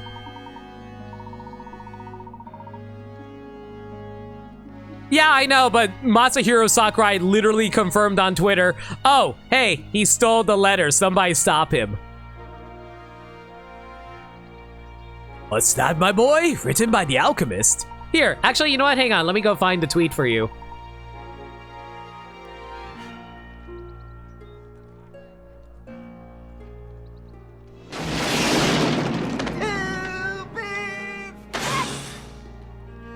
Yeah, bill me later. Had to for the Who Framed Roger Rabbit reference. Thank you for the 2 bits, Wolf. Yeah, I'll bill you later.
Oh, weird. They don't have a link to it on the Smash Wiki. I could have sworn... No, I know for a fact that Sakurai tweeted out, somebody stop that thief, when Joker got revealed at the Game Awards. Anyway, you remember what the storyteller wrote in that story he penned a moment ago? A victim of a golden curse lies in the dwelling of a user of false alchemy. It probably means that the place at which this incident will occur is the home of the one who sent this letter. In other words, at the alchemist's house, right, Professor? It appears the address of the sender, Sir Belduke, is written on the envelope. which means we had better make our way there immediately. Making our way downtown, walking fast, faces past, and Phoenix dead. Ba-da-da-da-da. More puzzles for me. Thanks, Mr. Hoot. I really want to call him Hootie. You guys have no idea how much I want to call him Hootie. The address on this envelope is somewhere near the town square. It's a little far from here, Professor. We might not make it in time. I think we better run. Luke, my boy, we have the need to rent a steed.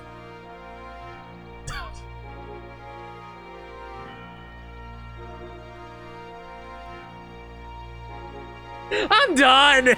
I'm done. I can't handle the buns. Oh my god.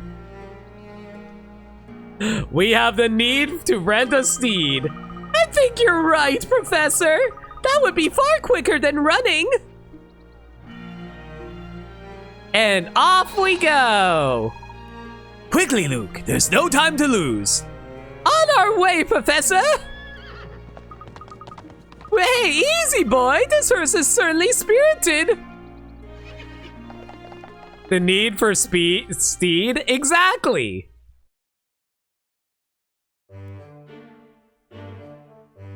Wouldn't the paperwork take longer than just running there? Maybe they just stole the horse.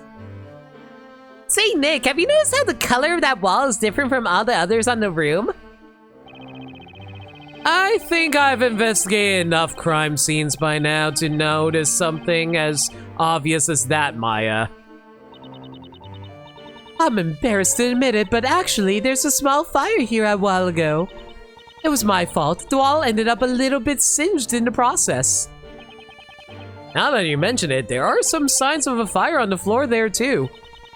Yes, that's correct. Anyway, I decided to paint the wall myself. Looks like Mr. Grail is way handier with his herbs than with a paintbrush.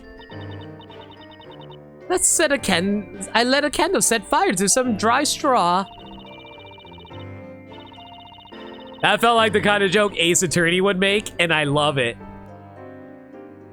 All my time as a butler, I'd never made such a major blunder. Nah, it's not that bad. You're being a little hard on yourself. That's right, it's not so bad. You think that's bad? You should see Nick try and do the laundry. Now that's a major blunder. Okay, that was one time. And anyways...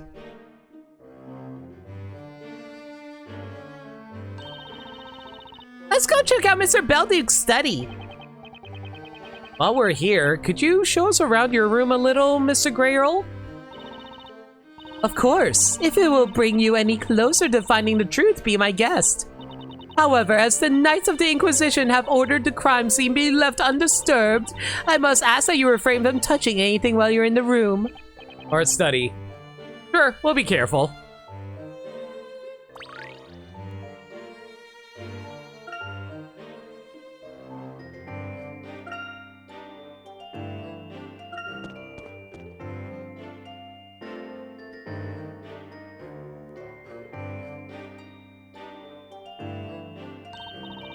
Hey, look, Nick, there's some there on the floor. It's one of those, whatchamacallits. You know, a crop circle, right? That's an alchemist circle, Maya. We're not in a wheat field. Oh my god, there's a lot of blood on the floor here. Also, why is there a detached limb and leg over there? Weird. There's also seems to be a missing suit of armor over here as well. I'm sorry to repeat myself, but please be sure not to touch anything. You heard him, Maya. That means keep your hands to yourself. No problem. I'll just do the touching with my eyes. And then suddenly we hear screaming as Maya tried to stick her eye on a table. With your eyes. All right. Something tells me his plot is going to progress if I accidentally click on something. So let's try to find all the hint coins before we do any examining around here. All right. Apparently, Grey Earl doesn't mind me stealing their hint coins. Here you go, all 3 hint coins. You just stepped in blood, Miss Lawyer. Yeah, right, Nick. Oh. Oops, didn't mean to hit that. Let me go back!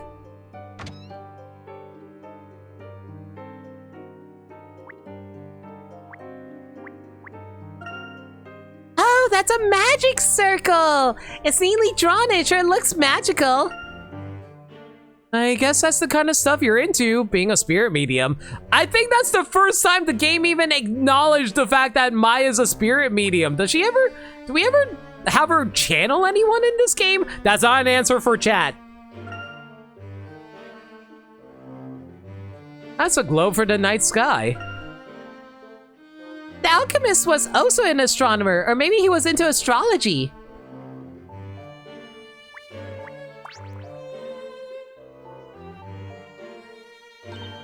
Hey, that's a pretty little picture over there. We could use a picture like this back at the office, don't you think? We could hang it right next to Charlie. What is it, Nick? The alchemist is probably a Gemini. Oh yeah, clearly. And suddenly, surprise, evil twin shows up out of nowhere during the trial. Wall behind his picture frame. The wall? Oh, that! Seems like there's some kind of green mark on the wall just by the painting. I wonder if there's something hidden behind this painting. Hey, Nick, look at this! We're kind of touching things. I don't think we're allowed to touch things. Can we stop touching things? The wall behind the painting? It's painted green! Is there a problem? No problem. This could be some kind of clue. Add it into the court record.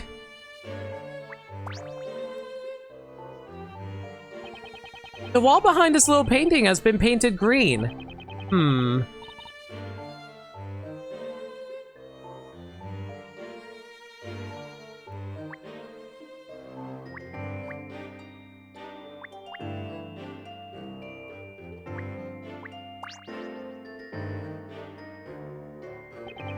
It looks like a load of white powder has been scattered across the desk.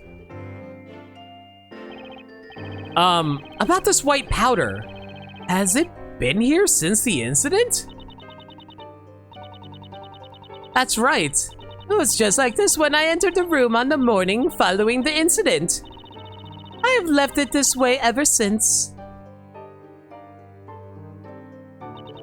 I guess someone must have dropped a container full of medicine. Please try not to walk in it. You may leave footprints.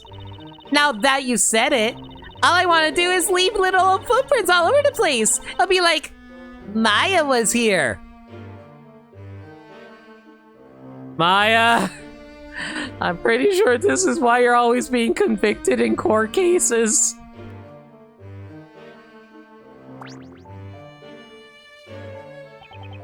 Load of white dust has been scattered across the desk. Maya, try not to step on it. Ooh, urge to leave footprints everywhere rising.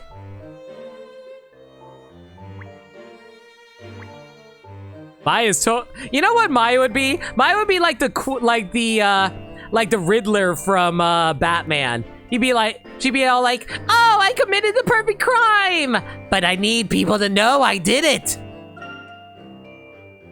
The cabinet might have contained alchemist's research materials, but it's been emptied. At least some junk's been left behind.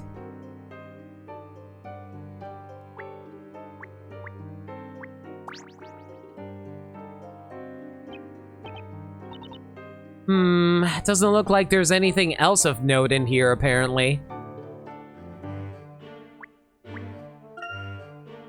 A curiously shaped implement. No idea what it was used for.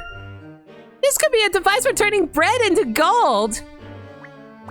What's up with this game's obsession with bread? What's the matter, Mr. Grail? Oh, it's that pendant. I must say, I find it fascinating. Oh, you mean this old thing? It's called a Magatama. Magatama? Yep, you could say it's kind of like my source of power, I guess.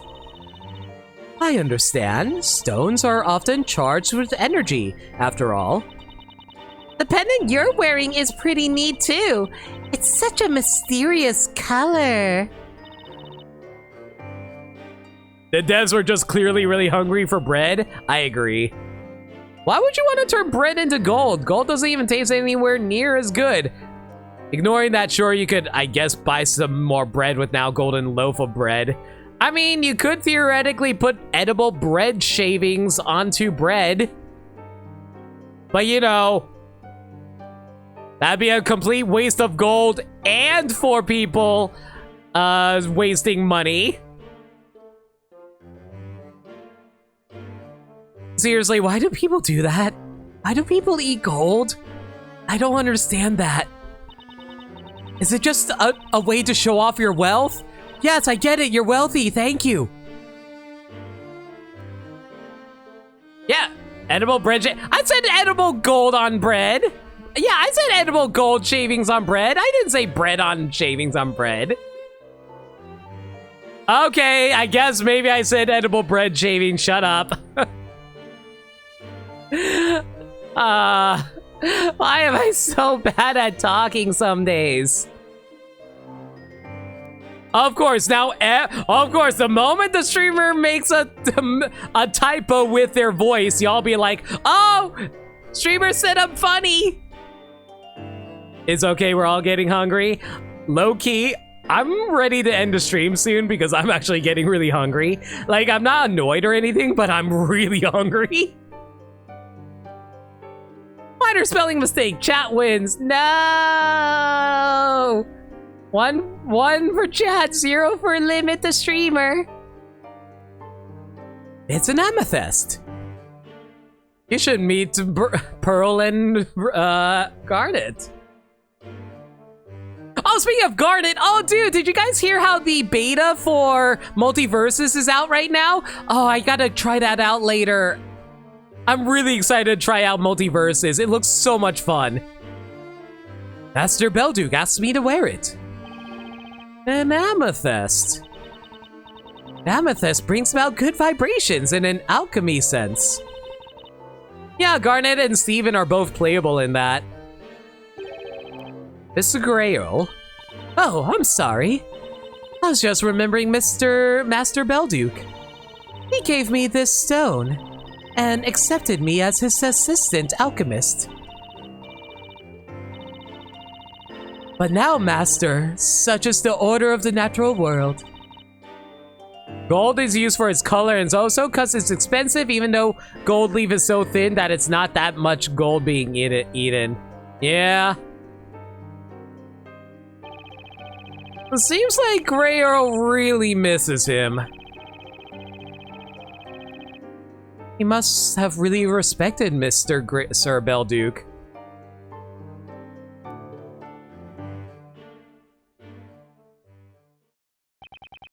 Well, I think we just about investigated everything we can for now. But we didn't find any leads on the Great Witch.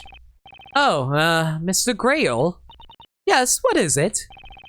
Is there anywhere else you can think of where we might find more clues?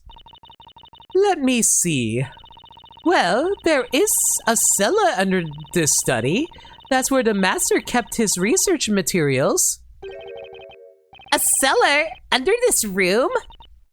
Yes, there's a trapdoor in the floor leading down to the cellar. Don't you trust me to go down to the cellar of of abandoned house with me? Ooh. A room containing Belduke's research materials. If you don't mind, I'd like to have a quick look at that room. I see. Very well. If you please, just wait a moment.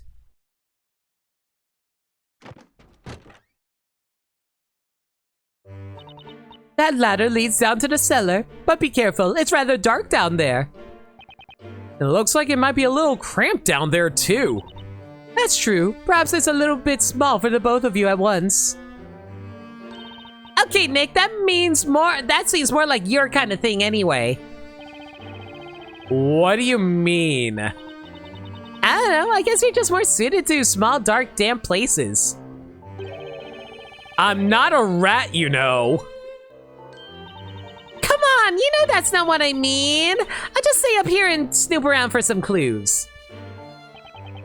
It's not snooping, Maya. It's investigating. Anyway, you do that. I'll be right back. Yay! Way to go, Nick! Well, I should return to my room. Please give me a call as soon as you have both finished. Okay, got it. Alright, let's see how awful this goes for us, Phoenix. The one ladder we found for miles and they passed up on the joke. It's fine, Gaddy. Oh, hey, a goat. It's a little chilly down here. God, I wish it was chilly here. Doesn't look like it's been used much. They are so musty and stale. Anyway, better hurry up and take a look around.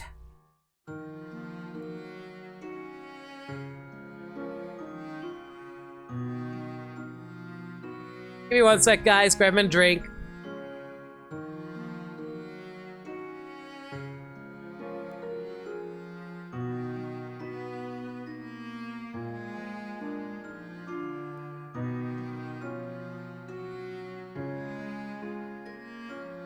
Ahem. Looks like a sculpture of a goat, I think. Something about it gives me the creeps. Wait a second. This thing's made out of gold! This being a result of alchemy? Guess in this town anything's possible. If Maya were here, she'd break her back trying to take this goat away with her. That's strange. Almost everything in this room is covered in a layer of dust. Everything except that goat, that is. Seems to be kept in pristine condition. I finally crafted golden goat. And well taken care of to boot. What's this, a map?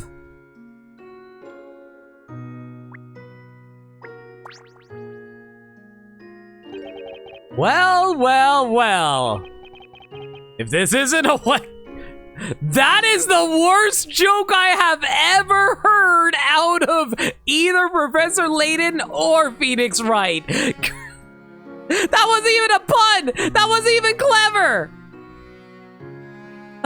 Looks like it's still in use too. Phoenix, I don't want to hear about someone polishing their goat. Is a goat a euphemism that I am not aware of? I'm guessing you need a bit of cleaning of water for alchemy.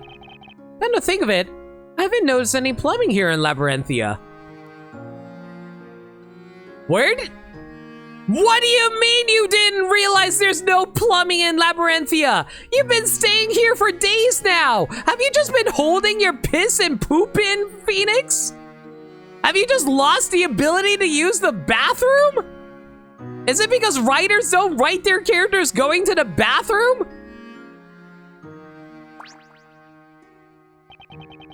This well must have been built here specifically to provide water for alchemical research. No, seriously! Does the characters just not poop or pee at all? I don't think I've seen a single bathroom either. I don't think he's even changed clothes in Labyrinthia. He might be sleeping in his suit, yeah. The poor potted plants are starting to wither. I'm going to get some water for them.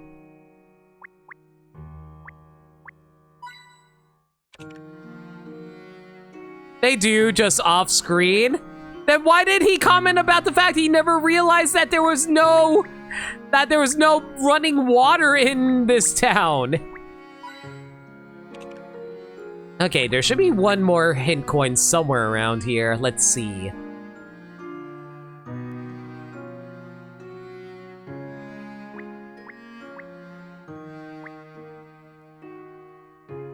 Come on, hint coin! Pop out anytime now!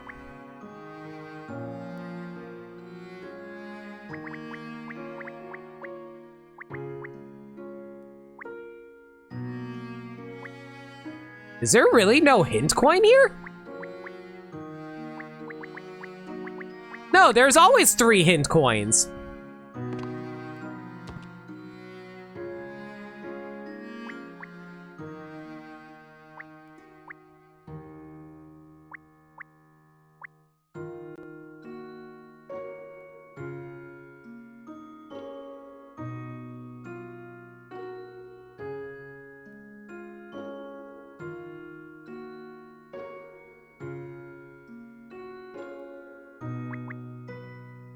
There it is.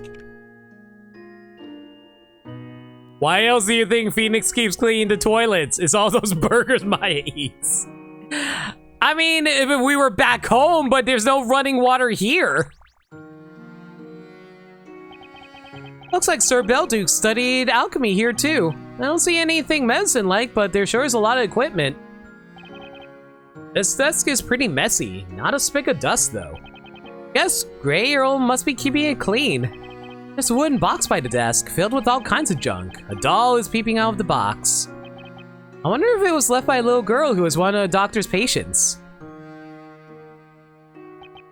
Well, looks like I've pretty much seen all there is to see down here. This room doesn't seem to have been used much, and there's nothing I can see that might provide a lead. If I stay here any longer, I might just... cover myself. Covered in dust myself. Not to mention, standing here sighing is kind of clogging up my lungs. Maybe so I might head back upstairs.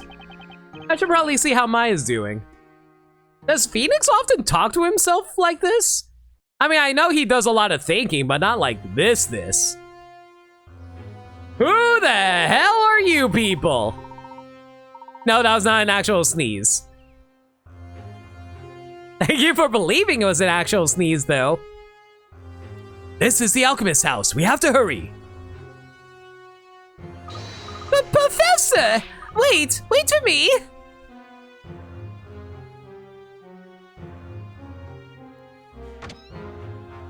Miss Faye. Hi, Professor. What's up? You look flushed. Where's Mr. Wright? Have you seen him? Oh, Nick. He's just down in the basement doing some investigating. He should be back up soon. So how did it go? Did you get to see the storyteller? Please, get Mr. Wright immediately. It's safer if we're all together in one place. I'll explain later. Just hurry. Huh? As things stand, Mr. Wright is in serious danger. Nick's in danger? What do you mean? I have reason to believe that a witch will appear here soon.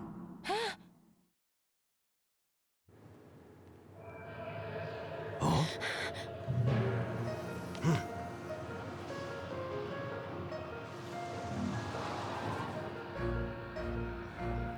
All is as written in the story. Do you happen to be the Great Witch Bazella? Concern yourselves not with who I am, but rather with what you will now become.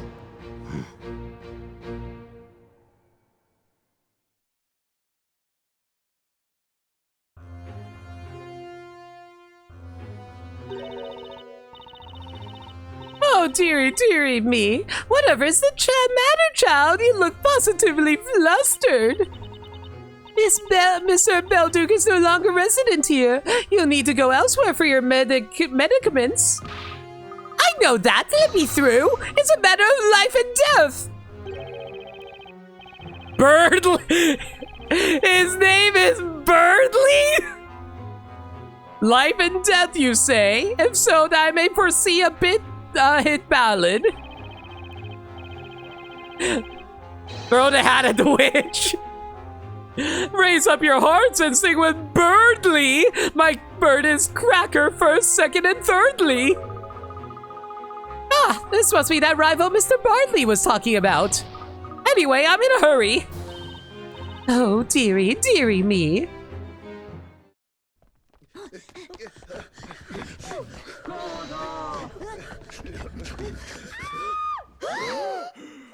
Wait, some guy is there! Why is some guy here?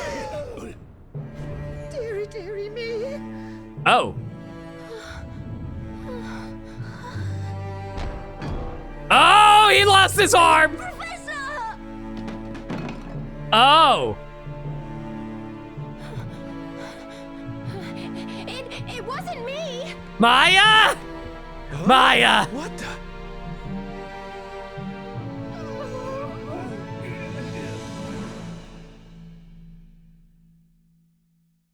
Well, you're right about that, Bumbletron. Professor. The words the storyteller wrote really did come true. And in the worst possible way.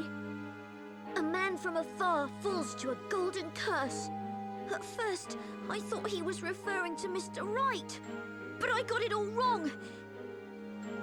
It was about the professor. Well, Maya's still the one who's is going to be accused, isn't she?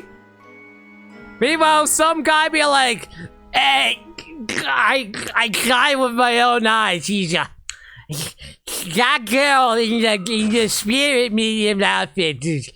She's the witch. She turned the top hat guy to gold. It's not her fault." No, this is a blessing. The hat has been contained. Exactly. Thank you. Professor Layton was turned into a gold statue through witchcraft in an alchemist's residence. How can this be?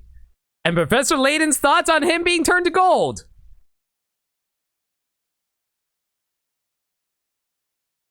Thank you for your insight, Professor Layton.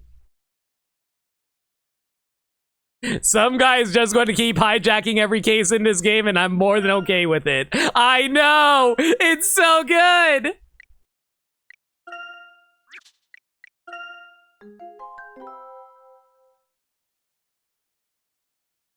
I'm guessing this is going to... Oh my god, we missed a lot of puzzles! Whoops! That was not my intention, but oops.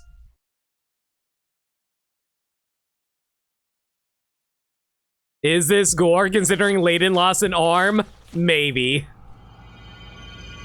You misread that as an animal. Fair enough, Lundea. Very much fair enough. It doesn't make sense. Aw, how has it come to this? Unfortunately, Maya, we're going to have to save this for next time. We don't have time for this right now. But Maya, I am not surprised. Even in a Professor Layton game, Maya will still be convicted for quote-unquote murder. Great stopping point. Oh man, I can't believe that the game had the balls to kill off Professor Layton. We're totally never going to see him ever again. Just ignore all the other games that come out after this game. Does this happen a lot? Maya gets convicted in Ace Attorney games all the time, Max. All the time. Well, not convicted, but at least accused of murder. Anyway, it's pretty much tradition. Yeah, accused. I used the wrong word. I used the wrong word. Anyway, everyone, I hope you guys don't mind cliffhangers because the next stream won't be until this Friday at 6 p.m., 7 p.m. Eastern Standard Time. Hope you guys enjoyed the stream, and if there's any changes to the schedule, though, y'all can follow me on Twitter at NoLimit42, where I post stream updates and general shenanigans. Alternatively, y'all can hit up the Discord server, where we talk about anything and everything. We're a very friendly bunch there. We're always welcome to any new faces. We also do movie nights every single Monday night at 7 p.m. Eastern Standard Time. We're currently going through the live-action Disney movies for a marathon. The next two movies we are watching are The Shaggy Dog and What's the next on the list? Hang on.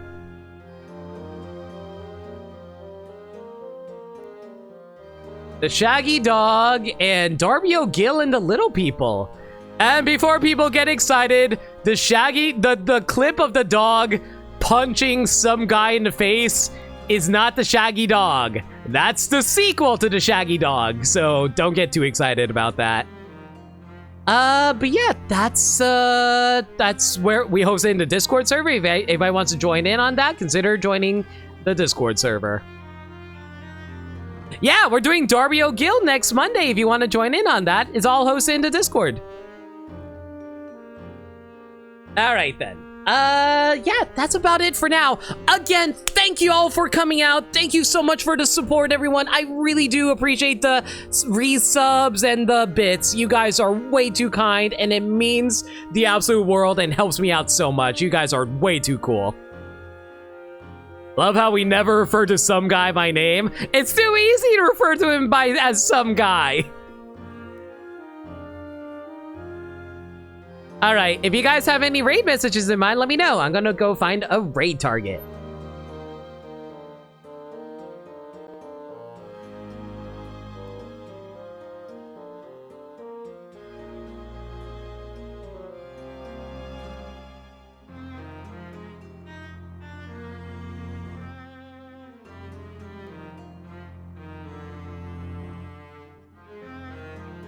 Ooh, perfect timing. I spy someone who's currently playing Multiverses. Let's see now. Azeroth the Top Hat, Zahato. You know what? Let's go with this.